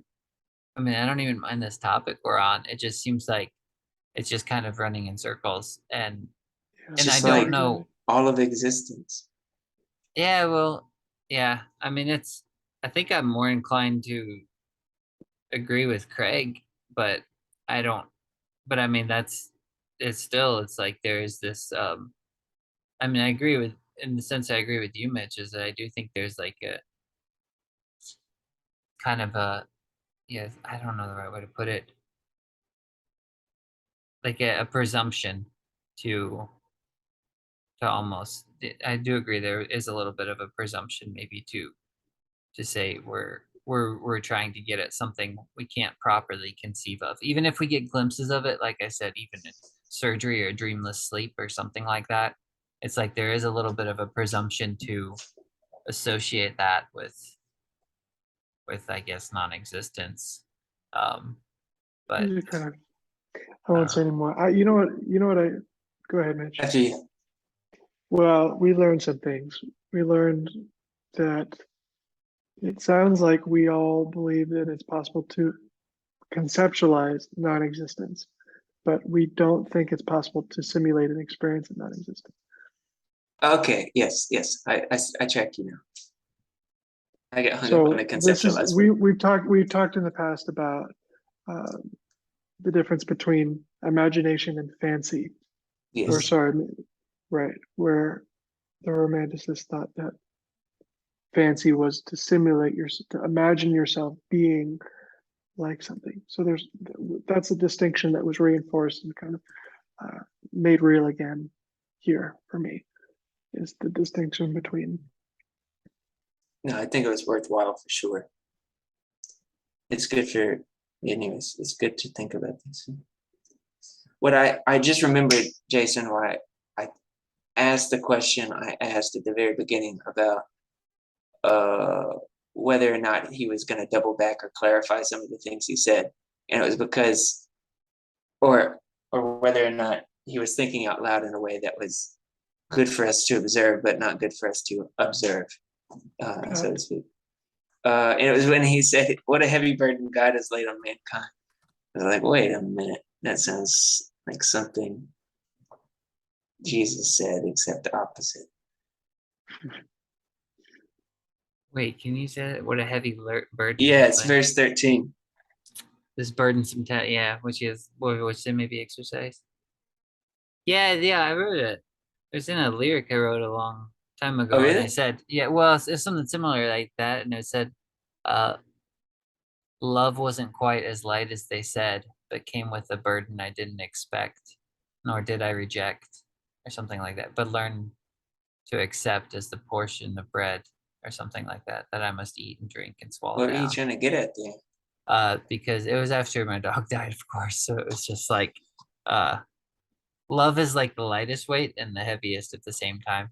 It's the lightest burden you could possibly think of, but the heaviest burden at the same time. It's just, and I don't know that it just relates to like losing someone you love, but if you actually care about someone you love too, that weight is extremely heavy. But then it's extremely light. Like you're not going to experience anything lighter than that at the same time. But it's like, yeah, I don't know. It's a weird paradox. So, yeah, he says, "Take my yoke upon you, for my yoke is easy and my burden is light." And then he carries his cross, and it's like, what the? It's like, what the heck, man? You know? Yeah, that's good. What a heavy. Although I don't, he isn't talking about love here, is he? What Jesus is saying that No, but in the in teacher, Ecclesiastes, the preacher. yeah, the preacher. Yeah, this burdensome task which God has given to the sons of men by must say be exercised. But that, so you just mean existence in this world is by which me. I mean, it's just toil under the sun. It's your job. Well, I Your guess day. I thought he said I applied my mind to studying, explore wisdom. What a heavy burden God has laid on mankind. I've seen all the things that are done under the sun. All of them are meaningless, chasing after the wind. I wondered if he meant trying to find meaning was the heavy burden. Oh, yeah. See, I don't know. That's where I think we're in disagree because, like I said, I think this is the most meaningful book of the Bible, and I think meaningless is a terrible, terrible translation. I don't think vanity is too great either, but well, I just here it translates it at wind. I wonder if it's the same word in verse 14, chasing after the wind.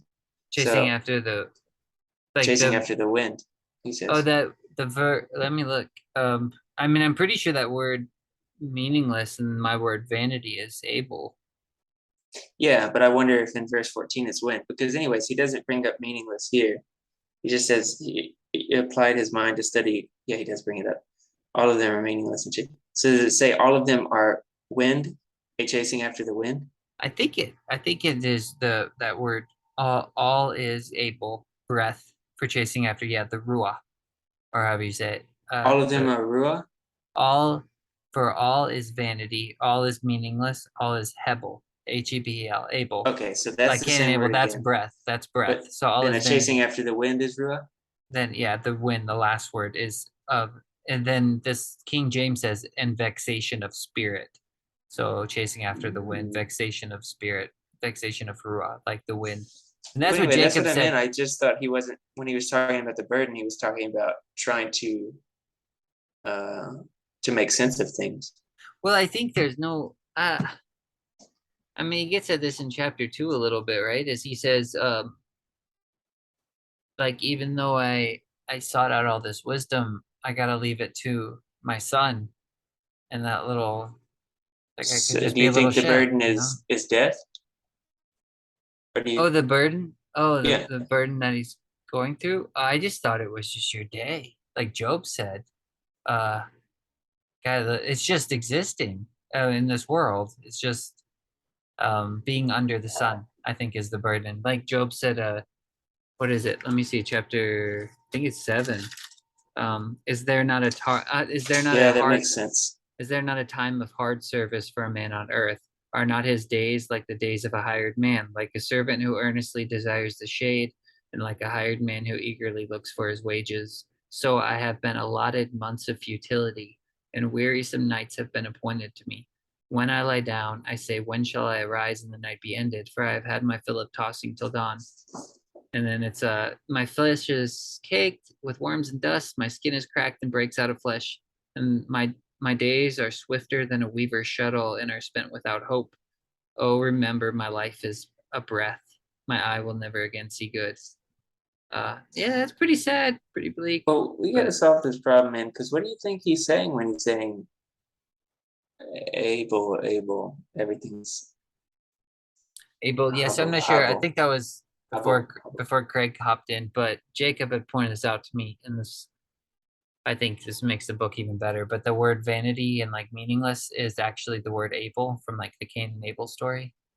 So when Cain kills Abel, God says, "Does not your brother's, uh, your brother cries to me from the ground, or something like that. Your brother's blood cries from me to the ground. So it's just, and Abel means breath. So it's like vanity of vanities, breath of breath, all is breath, all is Abel.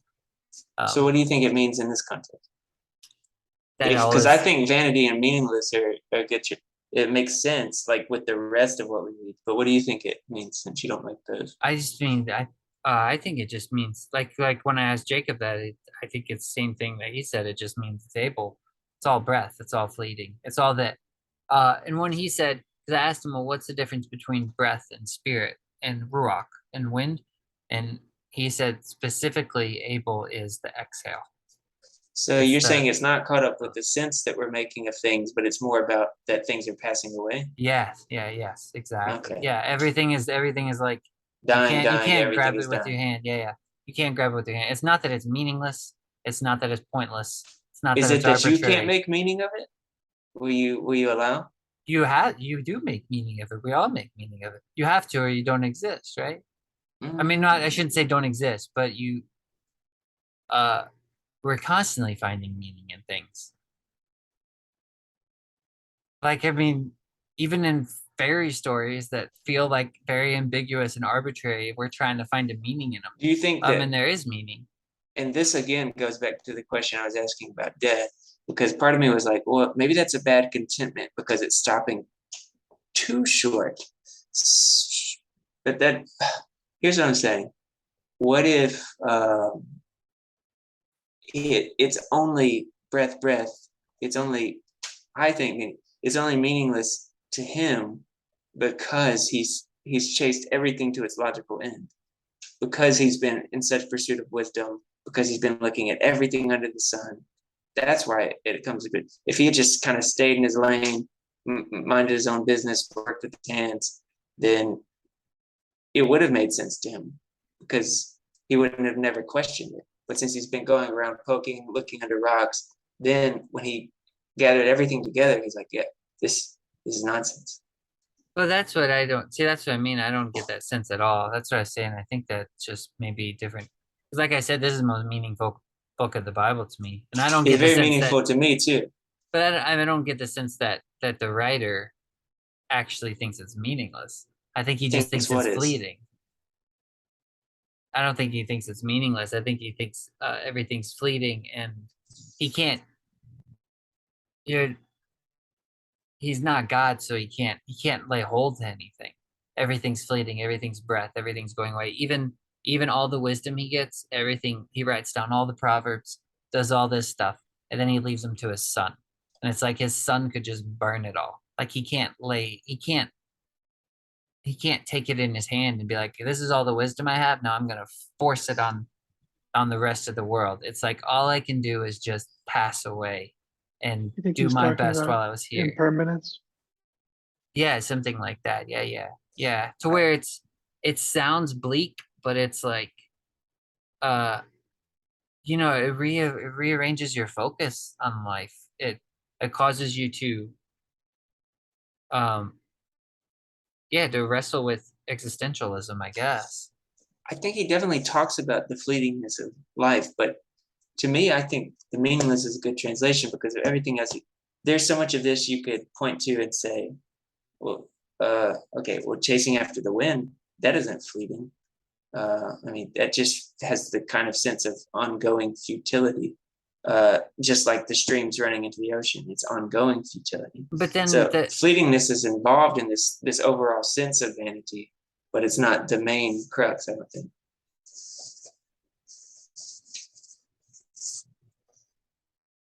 Futility. Maybe. I don't know. I mean, I just can't get there. I can't get to the meaningless definition, because I'm like, if it exists, it has meaning.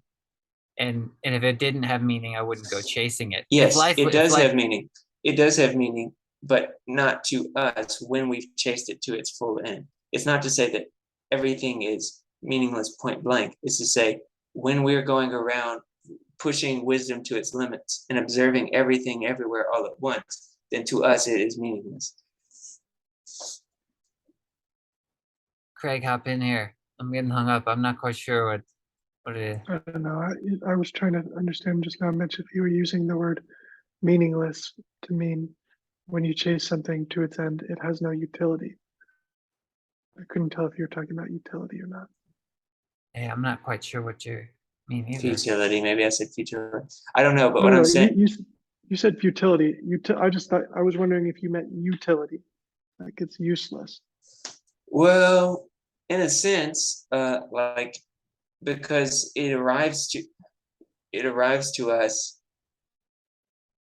in such a way that if we chase it all the way down, that it will become nonsense. And if it's nonsense, we can't put it to good use. Which is why we can either not chase it all the way down, and leave it at that, or we could kind of accept the garden and the parameters that we've given without running all the way to the ends of it, making all the way to the middle of the garden with the forbidden fruit kind of thing. I'm not sure I'm tracking. I- Are you I kind of, wanted to- sorry, go ahead. Well, I'll disagree with what I think you're saying, and then you can tell me how I haven't understood, because I don't think I have. It seems to me like the legacy of attending to the world carefully for a long time has been that we've understood it more deeply, and we've been able to fuse our the human spirit, let's say, with the world around us and find solutions to death and privation. And it's been extremely meaningful. It's been extremely useful and valuable, I'd say. Yeah, I don't think we should not pursue knowledge, and I don't think we should not pursue wisdom. What you're, I'm But trying it's to like get, we talked about earlier, there's a point of overreach and there are limits. And I think Jason's answer to that was a really good one about what those limits are. And that's an ongoing conversation too. It seems like it's not when we were talking earlier, it sounded like there wasn't a limit to how deep we should look. There was a limit. It was more about not not what we should look at and for how long, but how we should look and how we should use what we find. Yeah, that's probably right. But either way, I think if we chase the rabbit long enough, it is going to be, if we're intellectually honest, it's going to turn into chaos. And then we're going to have to be forced to depend on someone who has the greater perspective. kind of getting to my analogy of the Calvin Hobbes thing. Maybe with the beach. The beach, yeah. Do it again. Yeah. Connect it for us. Yeah, let me open it up here. So like this kind of gets at let me see, security, share screen. I like that you sent us the picture of the actual book today. Maybe it's this. Oh, I had to go find it because co-Bible. this is my co-Bible, Calvin Hobbes. Where did I share screen again? How do I even do this? I forgot. Oh, here it is. So this always comes to my mind, Craig, whenever I'm like thinking of, I don't know, whenever I'm like building up my knowledge or my own ideas. For some reason, so I had to go find it in here because this image, just this strip always comes back to me. And it's like I build up these towers in my mind of like my knowledge, my opinions and stuff. And then it's kind of like what we talked about before, where it seems to be this process with knowledge where I attain all this knowledge, and then it's like it almost has to go back to this form and then be rebuilt. And it's not like it's different. It's not like it's different, and it's not like the knowledge goes away. It's just like it's like it's born again, but it's not really different. And that's kind of like how the process feels to me. Like I build up this city, it's stupid Opulus, a thriving coastal city, stupidly built near an undersea fault line that just shifted. A curious shadow falls over the downtown, and then ploosh. And that's my ideas. And it's just like my ideas just go ploosh. It's really good. And then look at the higher perspective, the ultimate perspective over there. And I'm like, that's really stupid. What is he thinking? Why doesn't he just build it further back where his limits were? He doesn't mind doing it over and over. So maybe is that what you're kind of getting at? Mitch. Sorry, go ahead, Greg. What were you gonna say? No, go ahead, Mitch. It is kind of what I'm getting at. It's related anyway. And even if you're willing to just press forth, like you don't mind that it's fraying. You make yourself at home in the fray. It is fray, and it's not something you can pick up and wield.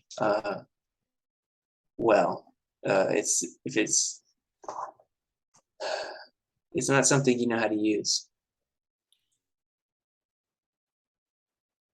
Yeah, it's interesting because I wonder, like, in those times where my knowledge had to crumble too, is if it's when it seems like mostly from my experience, when that has happened, it's usually when I'm being very stubborn and like very, very one-sided about an opinion or something, or some sort of idea or truth I'm holding to. It's like very, very rigid, and then it breaks. I think that can happen, but I think it could also happen in totally good faith. Like I'm trying to get wisdom for a good reason, but what I'm getting actually is more sorrow, and I'm realizing that things are fleeting, futile, vain. Quoted that verse, man. Much wisdom is much sorrow. Yeah. What were you gonna say, Craig? Though after I showed the comic, I want to give you a chance to respond to what I'm imagining you're saying. It sounds when you said what you said, Mitch, it strikes me like you're saying you're kind of expressing this anti-science, anti-knowledge gaining. How would you correct that impression? Well, two things. I would correct you by saying that's not what I mean. Two things.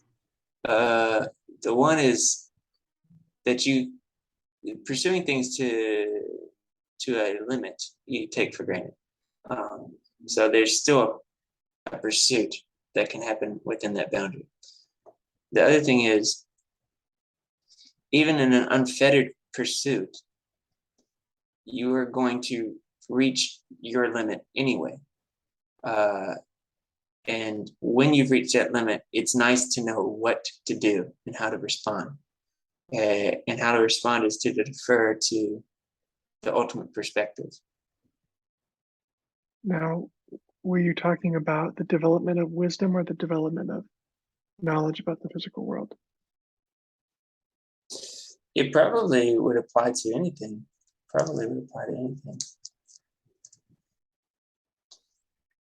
But in probably at different places you'd set your limit differently, or at different places you would say it's okay that even when I arrive at my limit, because everything doesn't hinge on this particular pursuit. What's the methodology for knowing where the limit is? Again, yeah, I mean, that's the question we have to keep asking. And it would be different for different schools of knowledge, but I think Jason's answer is the going one. When the limits. when you're trying to put yourself in the place of God. Yeah, well, because then it ceases. The knowledge is over. Like, because there's no limit to it. The limit to it is when you set the limit, is when you say, I have it all. Does that make sense? And then there's no more learning. Like, the only way to, once you know it all, there's no more acquiring knowledge. There's no more wisdom. Once you're the most wise, then there's no more seeking wisdom. So it's like the depths of knowledge and the depths of wisdom are unending. And so the only limit you're going to hit is when you say, I'm God and I got it all. Well, you might say, I'm not God, and limit yourself. And then the other thing you might do is, even if you don't have a limit that's founded in wisdom or submission to God, you're going to find your limit anyway. Like, you're just going to find it. And it's nice to know what to do when you found it. And that's, again, to defer to the higher perspective. What does it mean to defer to the higher perspective? It means to fear the Lord and follow His commandments. Well, there's not, you know this, there's no commandments about when to stop your scientific enterprise. So there might be, but again, it's an ongoing conversation, and whatever place you're concerned about, or whatever you want to sort of begin to think about the limits you have, and they're probably way more abstract than we're trying to talk about. I'm saying there might be, but the conversation is ongoing. But it's good to recognize that there are limits.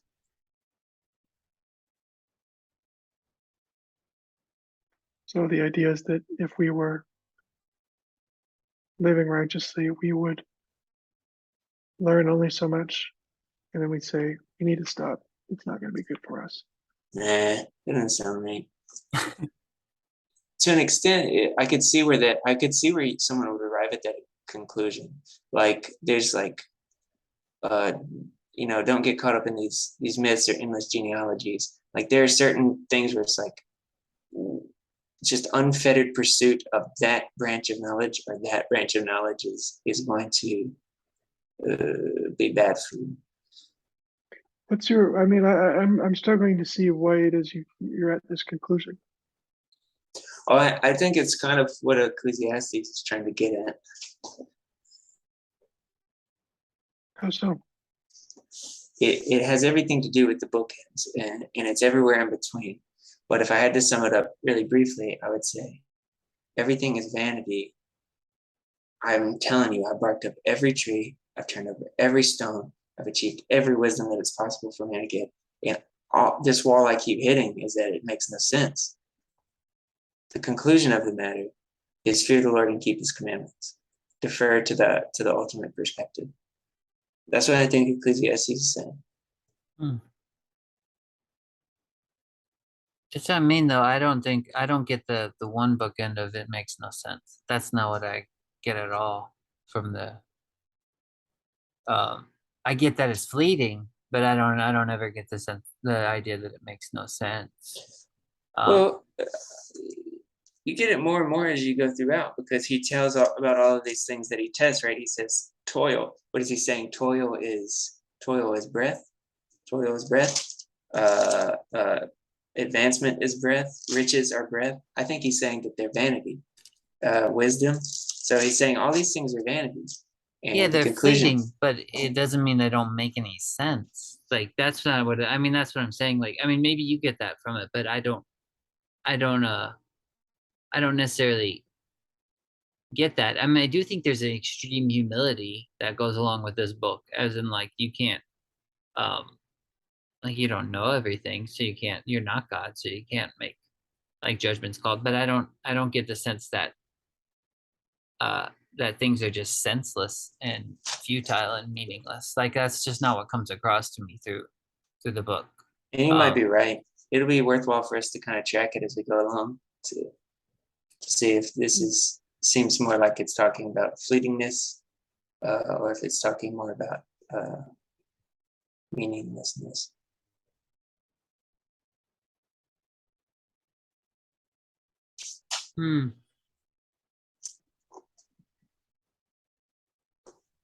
If I'll just volunteer my perspective. Do As it. I read this, what it leaves me with is the impression that this author has experienced everything that he thinks he can experience. He's tried to satisfy himself. He's conveying nothing that I thought would satisfy me is satisfying me. It may satisfy me temporarily, but it doesn't last. That tracks. Unsatisfaction, all is unsatisfaction. Mm-hmm. Rivers flow into the ocean, but oceans never fill. Yep. Well, I'm betting all three of these kind of concepts are strong throughout. Probably. Yeah.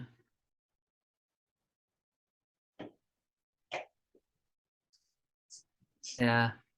Hey, man, he even applies himself to the understanding of madness and folly, not just wisdom.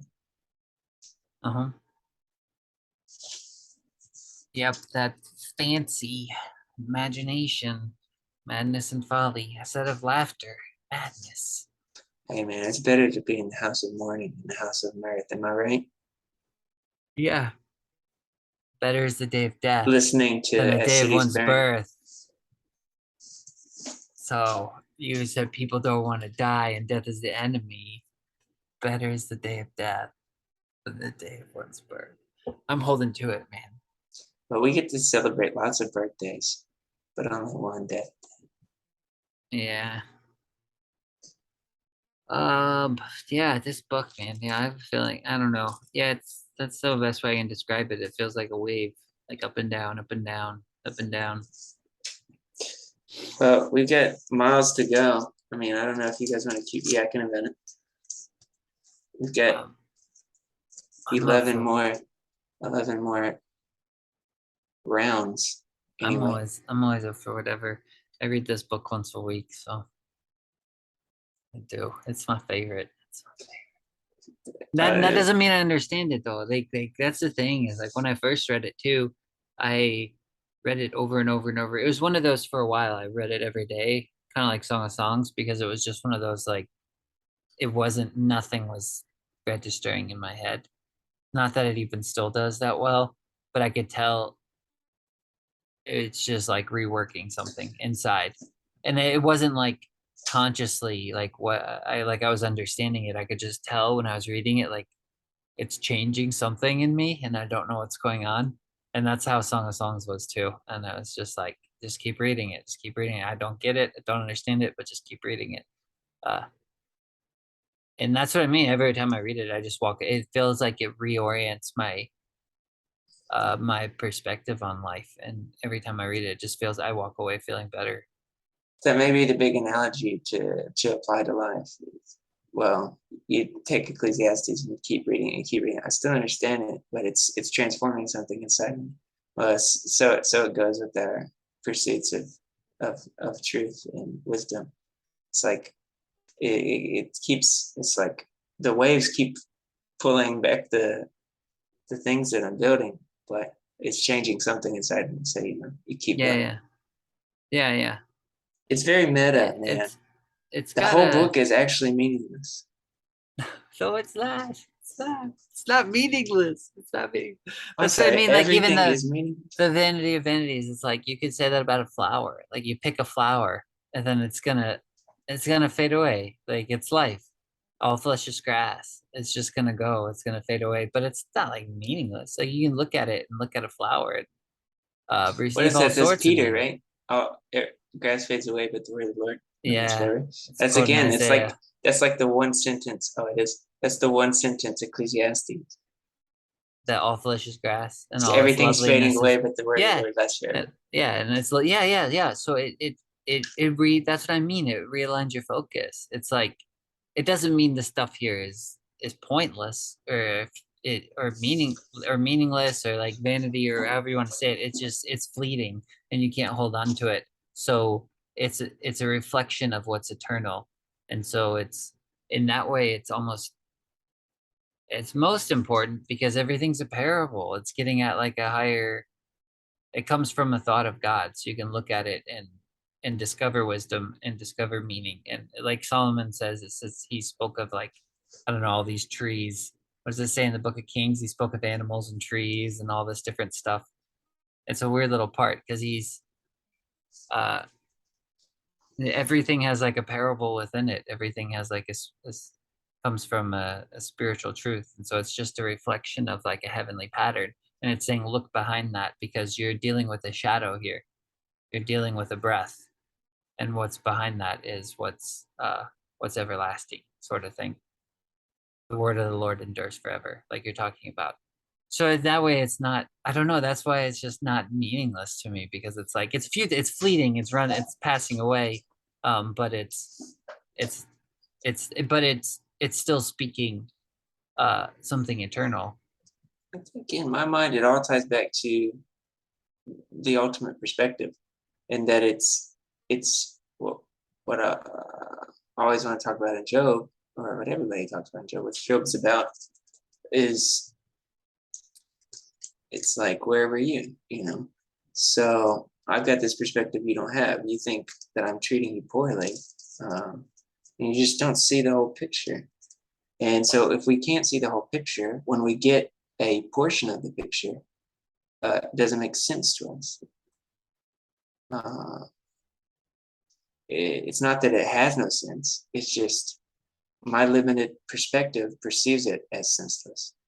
And so I have to depend on the ultimate perspective.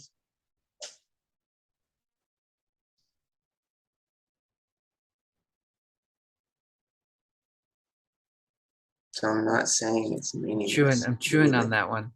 I'm just not saying. I don't want to. I feel like I started the conversation making a joke about, this is really meaningless. But I mean, obviously, I think it's the most meaningful thing because it's telling us exactly how to behave in light of. It should be the thumbnail for the conversation. Mitch has been under fire this whole time. It's just like, what do you mean you can't exist? What do you mean meaningless? I'm sorry, man. Hey, we spent a lot of time wondering about how to translate something, and not even translate it. I mean, translate it from English to English. And it seems obvious that the author's concepts don't map cleanly through the time that's passed and the language that it's been passed through. What do you make of the fact that we're just continually drifting further away from translatability? Oh, man. It's a curse of Babel, man. Curse of Babel. I don't know. The good thing is there's nothing new under the sun. So but in another way, with every generation, we become more and more unlike the people who were writing this and reading it. I'm not so sure. We look different. The setting looks different, but we think pretty differently. We have different concepts. We're just along the path of the circle. But I guess if it's a big enough circle, what you're saying. I'm not arguing that it is a circle. Well, no, I know, but what I'm saying is it's not a circle because I find it unlikely that we're going to be speaking Hebrew again and using Bronze Age tools again. The second one is probably more likely than the first. Yeah, I mean, I think you're right. I mean, I think it is a curse of Babel, like Mitch is talking about. And the more particular we get, we almost lose the language of it. Does that make sense? You lose because I'm trying to think of the right way to phrase it. Like, I don't think you're ever going to lose the language of it. Because like I said, I think it's all, or like I was talking about the flower. Like, you can talk to a flower if you just look at a flower and let it communicate to you. And like, you can learn things from it if you're not actually speaking words though. Like, there's just a language. Like, and we talked about trees before too. Like, sometimes you can come across a tree and you can learn from it just from observing it. Because it, like, everything kind of contains some weird poetry within it, and so it's like you're not gonna ever lose that. But then we try to take these ideas, and it's when we just keep trying to, I think, get real particular with the language, we sometimes lose we don't allow it stops speaking at some point because we get real particular.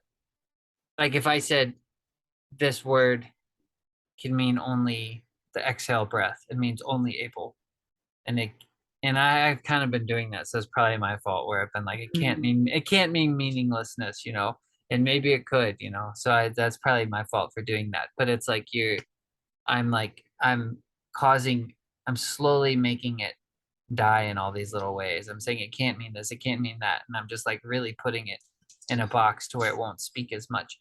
But I think if it all came down to it and you had no language and all the language fell apart in some sort of Babel fall, we still have creation, and so you could still look at creation and still see if you were really attentive to it, I think you would still see the truth in it or something. I don't know. I could be wrong. I hope so. It's my hope. Yeah, that makes sense. Well, I get sort of superstitious about it because it's something providential at play here, you know. But I know not everyone's very sympathetic to that way of thinking. Such that you know, the Spirit is with you, and there's a sense in which you could take it as meaningless, and I could take it as futile or unsatisfying. And if there's a sense in which love is undergirding that, your pursuit or your wrestling, your grappling with this, then probably good will come of it. I'm superstitious. Here's another So question for you guys too, though. If what I just said could actually be true, what would we do if we lose all those things? Like, even if we get real particular with language, start to lose, like we're drifting from the further ancient text, like Craig was talking about, and we're not as closely associated with it. And then on top of it, we don't even have like natural places anymore. Like, say you live in a city or live in downtown New York, and you don't really see trees, you see buildings, you see this or that, you see just mostly man-made structures. Like, could you get lost in that? Or like, you can't even see the stars in the city most of the time. No, man, I stay superstitious, man. The Lord's preserving his church, he's preserving his word. Get out of Atlanta, dude. Don't die. Don't want to die in Waco. What was this song?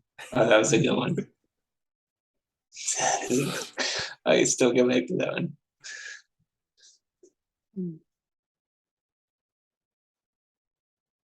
I don't know. Oh, so verse 8, I circled I and I wrote Odin, and then I circled ear and wrote Van Gogh. Just to let you guys know. Because we were talking about Odin before. I got it right here. I really did. Probably can't see it. It's like you've been wiping your ass with that thing, man. It looks so destroyed. My Bible. This is my this is the one I started this year. But I've been through this book a lot, so like I said, I try to read it a lot because it keeps me grounded. That's the weird thing about it. It makes you wise for salvation. Is what it does. Yeah. Yeah, forget that guy. I don't know. We can keep going or end it here. I don't know. I want you guys to say more. I feel like I talk too much all the time. Yeah. Except for when you guys were going back and forth for a while. That was should do that some more. Here's my proposal. Do you guys, if you guys have some more things you want to riff on with chapter 1, we should. And if not, we should call it. Cool. Till next time. You got anything? Craig, what stands out to you in chapter 1?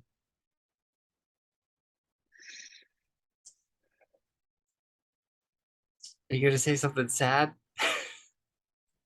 What's I think I've said everything insightful that I could possibly say already.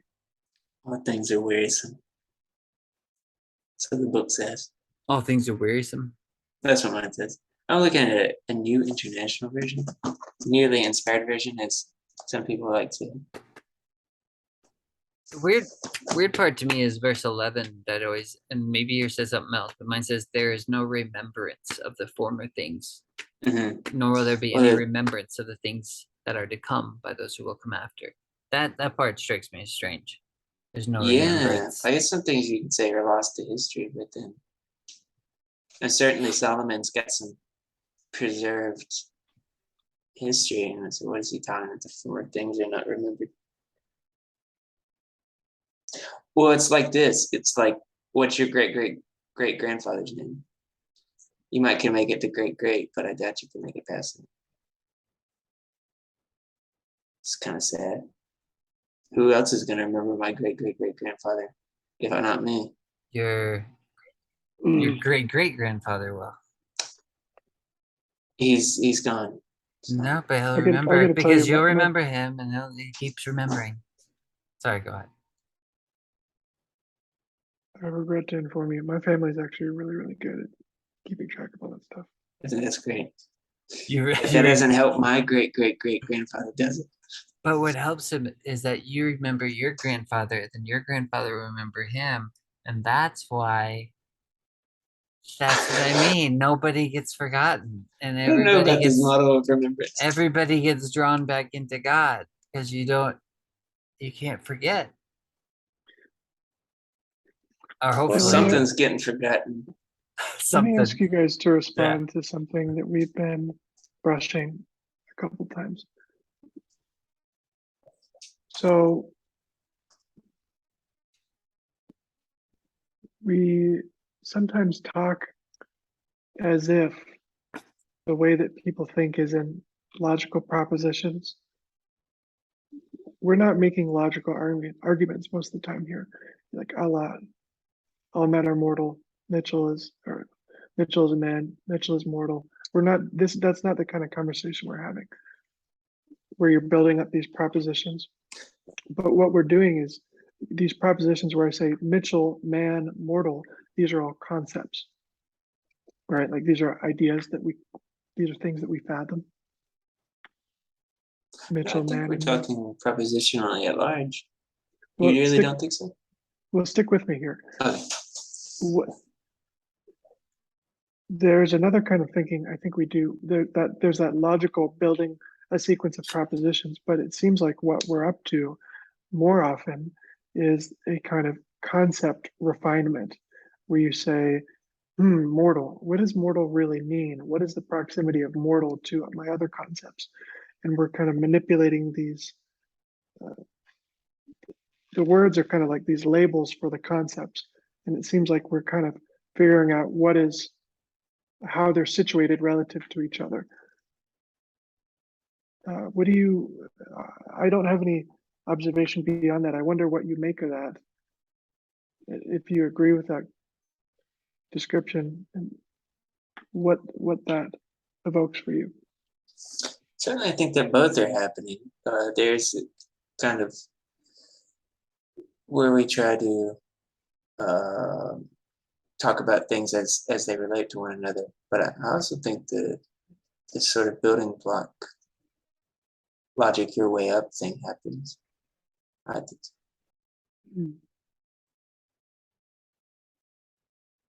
Maybe they take turns being nested in one another. Maybe I would think that they overlap in some way. What do you mean?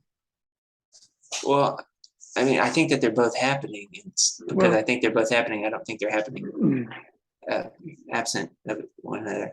That's an interesting thing to say, because we had an exchange where you said something like you wanted to use the word fathom, and you said, if we can fathom it, then, so you made a logical step from one proposition to the other. And my objection was that I didn't think that was justified, because I didn't like your concept. I said fathom doesn't mean, I don't think it means what you think it means. Sorry, just thought of Princess Bride. Well, yeah, well, what I think we come up against a lot is deconstructing terms unnecessarily. But sometimes it's very necessary to, what do you mean by when you say this? But sometimes I don't know as much.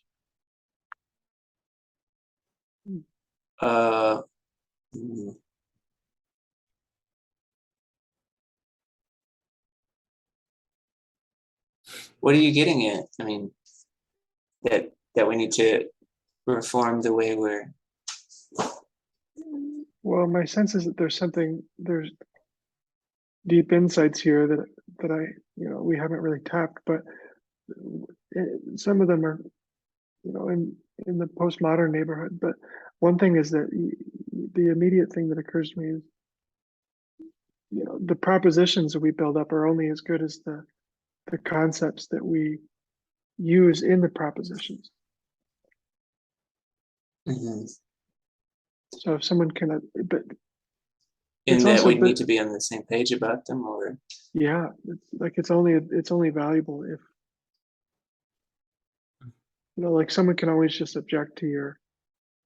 that's right. I mean, it's sometimes it's like, well, we can pull out a dictionary here, but I mean, I understand that some words are kind of are used in a lot of different ways too. And then some words we just don't spend that much time thinking about what they mean when we say them. Mhm. And there's something, I agree with everything you said. And there's something else that's lurking, which is, why is it that logic or the sequence of propositions, we feel like there's natural, one can lead to another, right? Like we feel that propositions chain You know, they don't always. for like logic, for whatever reason. Like why, what I'm asking is, why is logic possible? How is logic possible? And why do we think it's persuasive?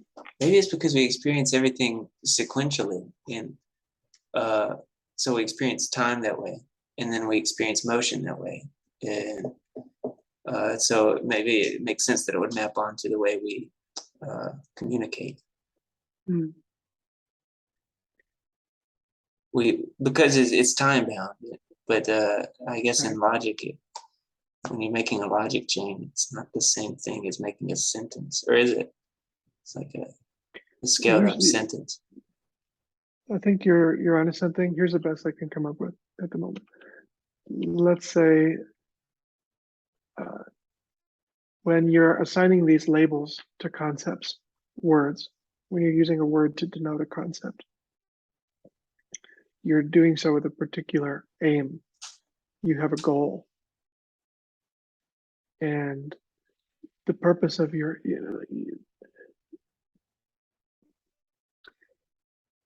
denoting these words is in service of the goal. And you're having to do some kind of prediction, like you're having to do prediction making. This is kind of ugly, but because your mind is using these concepts to simulate the future, I wonder if you think that's related to the idea that we think that one proposition can imply another one.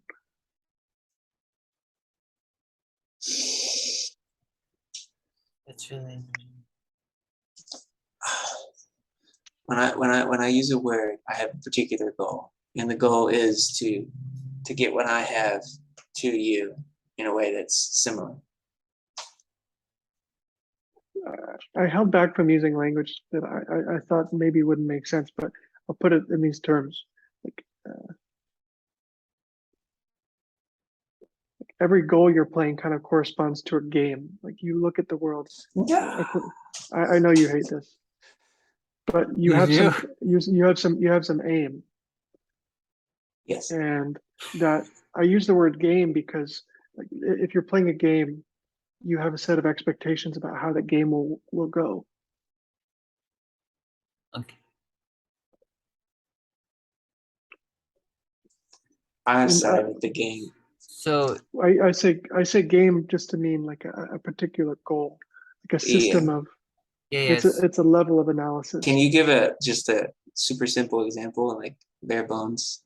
Let's say that we are in a tribe and we're spear hunting some elephant or something. That's our game. Okay. Right. And the language of that game is going to involve, a name for the animal, a name for our weapons, a name for its tusks, etc. And the only things that we're going to be attending to when we have this goal is the things that are relevant for our game.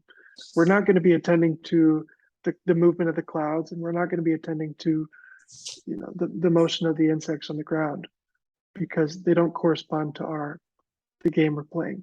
So I think maybe you're trying to get at a couple of things. One is we should know what game we're playing, what the goal is, and we should know what we're using to play the game. And we should be familiar with the tools of the game and the goal of the game. I'm not making a should statement. I'm just saying that's what we do. I think that's how we behave. Okay. Well, yeah, that sounds right. We have a goal in mind, and then but it's so broad at this point. It's like the goal could be anything. The goal could be a very large scale, very small scale, and then the tools. I mean, basically, any word becomes a tool in this analogy. I feel. Well, I think we're drifting kind of, but that what I'm wondering is that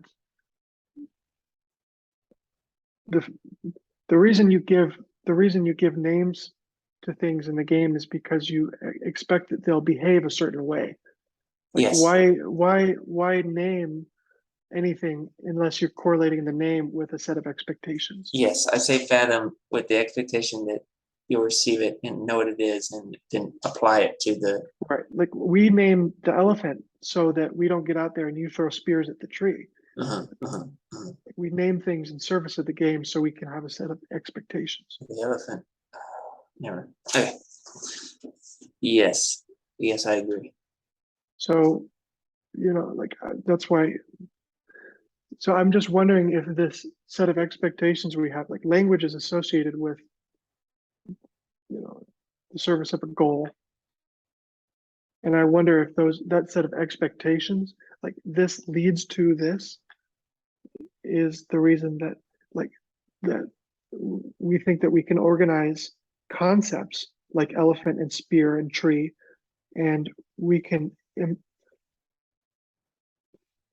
say things like, if the spear hits the elephant will die, and like that's that's a logical sequence, and it seems something about that just lands in our brain, and we say that sequence is a correct sequence. Yeah, I mean, I think you're describing the way we communicate correctly. So the original, I think we may have drifted from the original question though, which was something like, why does logic even exist? How is why logic does it possible? exist? Like why is logic persuasive, and how is it possible? It's possible because we've named the tools that we've named the words, and we've described their correlations, and that's for a game within another game within another game within another game, right? These games. Forget about the nested games. Just think about one game. The nested games. Let's think about one game. But that's, well, I was wondering if the reason we name something is to know it, right? Because to me it would be something By like, know it, you mean you know what you can expect from it. well, yeah, and well, I guess because I was thinking the purpose for naming something or having a language is you're framing an idea, like you're talking about. You're framing a concept. You're putting it into something more defined that you can give to someone else. So Well, why? It's to relate. It's relational. It's to relate to someone else so they can relate to you.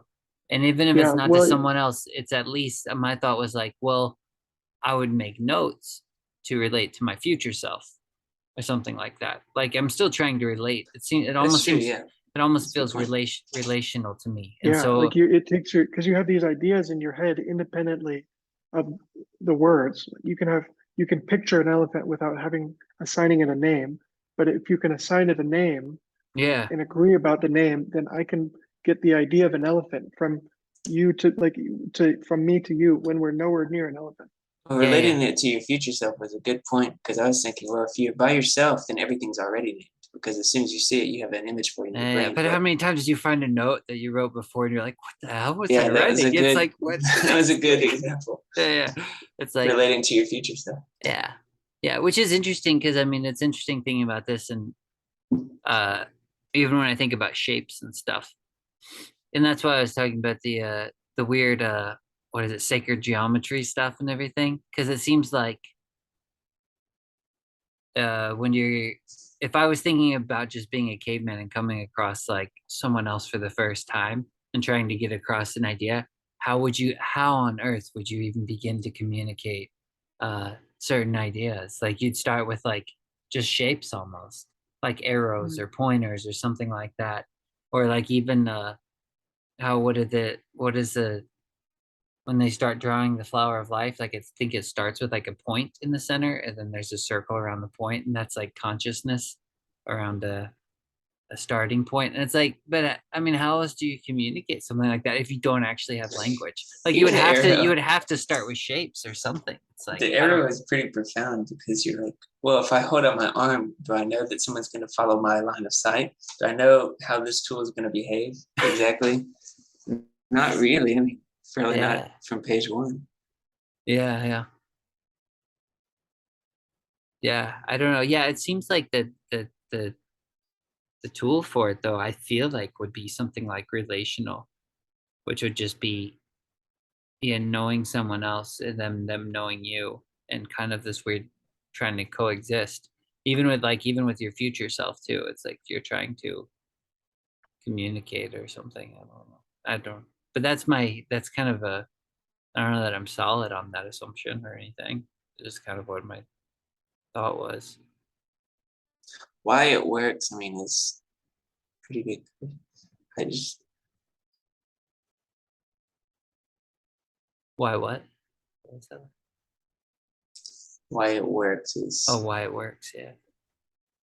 is because we clock patterns. Why do we clock patterns? I'll tell you where an endless string of whys will take you. Straight to vanity. Oh, it's the quickest one-word route to vanity. An endless string of lies, is that what you said? Wise. Oh, wise. W-H-Y. Wise. Why? I don't know, man. That's Hey, philosophy, though. That's philosophy. that's right. You got to do the wise. There's no Yeah. question about it. Yeah, wise gets at the meaning of life, the You got to do the existential right questions. wise to be wise. I'll say that was wrong. What I said was wrong.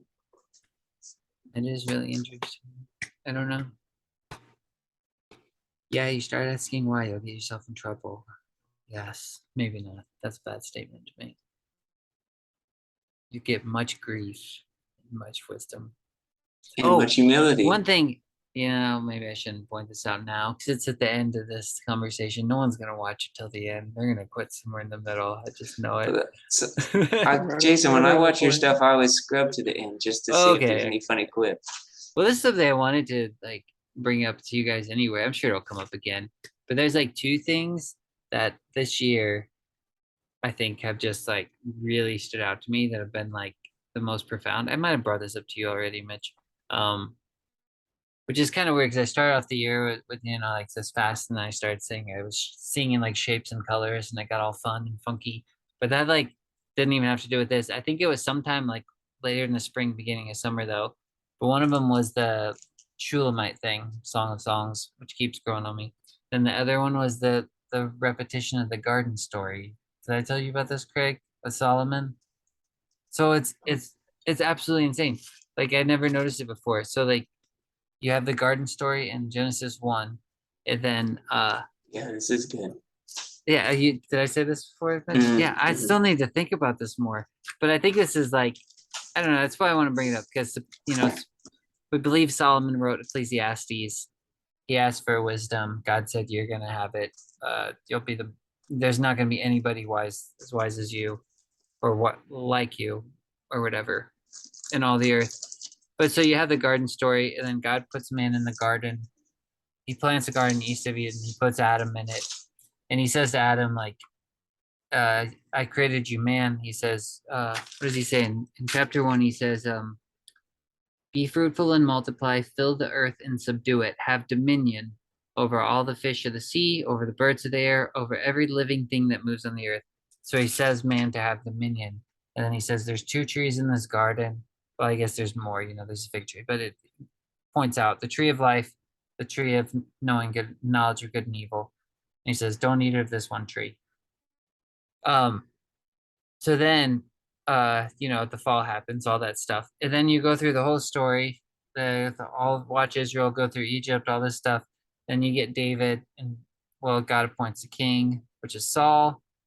That doesn't work out. Then there's David, and David comes and he kind of establishes the kingdom, and then he leaves it to Solomon.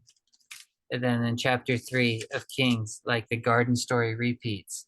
So you have this king that says, now Solomon made a treaty with Pharaoh's daughter. Let's see. And Solomon said, oh, now the king went to Gibeon to sacrifice there, for that was the great high place. Solomon offered 1,000 bulls, 1,000 burnt offerings on the altar. At Gibeon, the Lord appeared to Solomon in a dream by night, and God said, ask, what shall I give you? And Solomon said, you have shown great mercy to your servant David, my father, because he walked before you in truth, in righteousness, and in uprightness of heart. With you, you have continued this great kindness for him. You have given him a son to sit on his throne to this day. Now, Lord my God, you have made your servant king instead of my father David, but I am a little child. I do not know how to go out or how to come in, and your servant in the midst of your people whom you have chosen, a great people too numerous to be numbered or counted.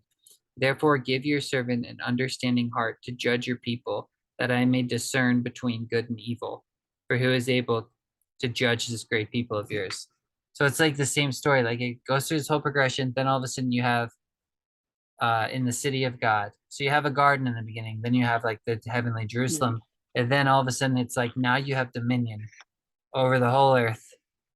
And then he says, I'm a little child. Like he chooses the tree of wisdom. I think, at least that's what I think. I think Solomon gets it right because he says, I'm just a little child. I need your help. I need the fear of God in order to discern good and evil. Because he says, I cannot discern, I don't know how to discern good and evil. So like he's not eating of that tree. He's like, I need your help to eat of this tree, to judge these people. Because how on earth can I have dominion when I'm just a little child? So I don't know. That's it, but it's weird. It's like this weird repetition of the garden story right there. And he's back in the garden given to choose. I don't know. That's pretty cool. It's pretty cool. Yeah, then I like it. I like it. And then the mother thing I think is freaking awesome too. When he has the mothers wants to cut the baby in half, that's always a good story.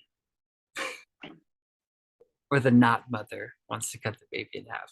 The true mother says, don't cut the baby in half.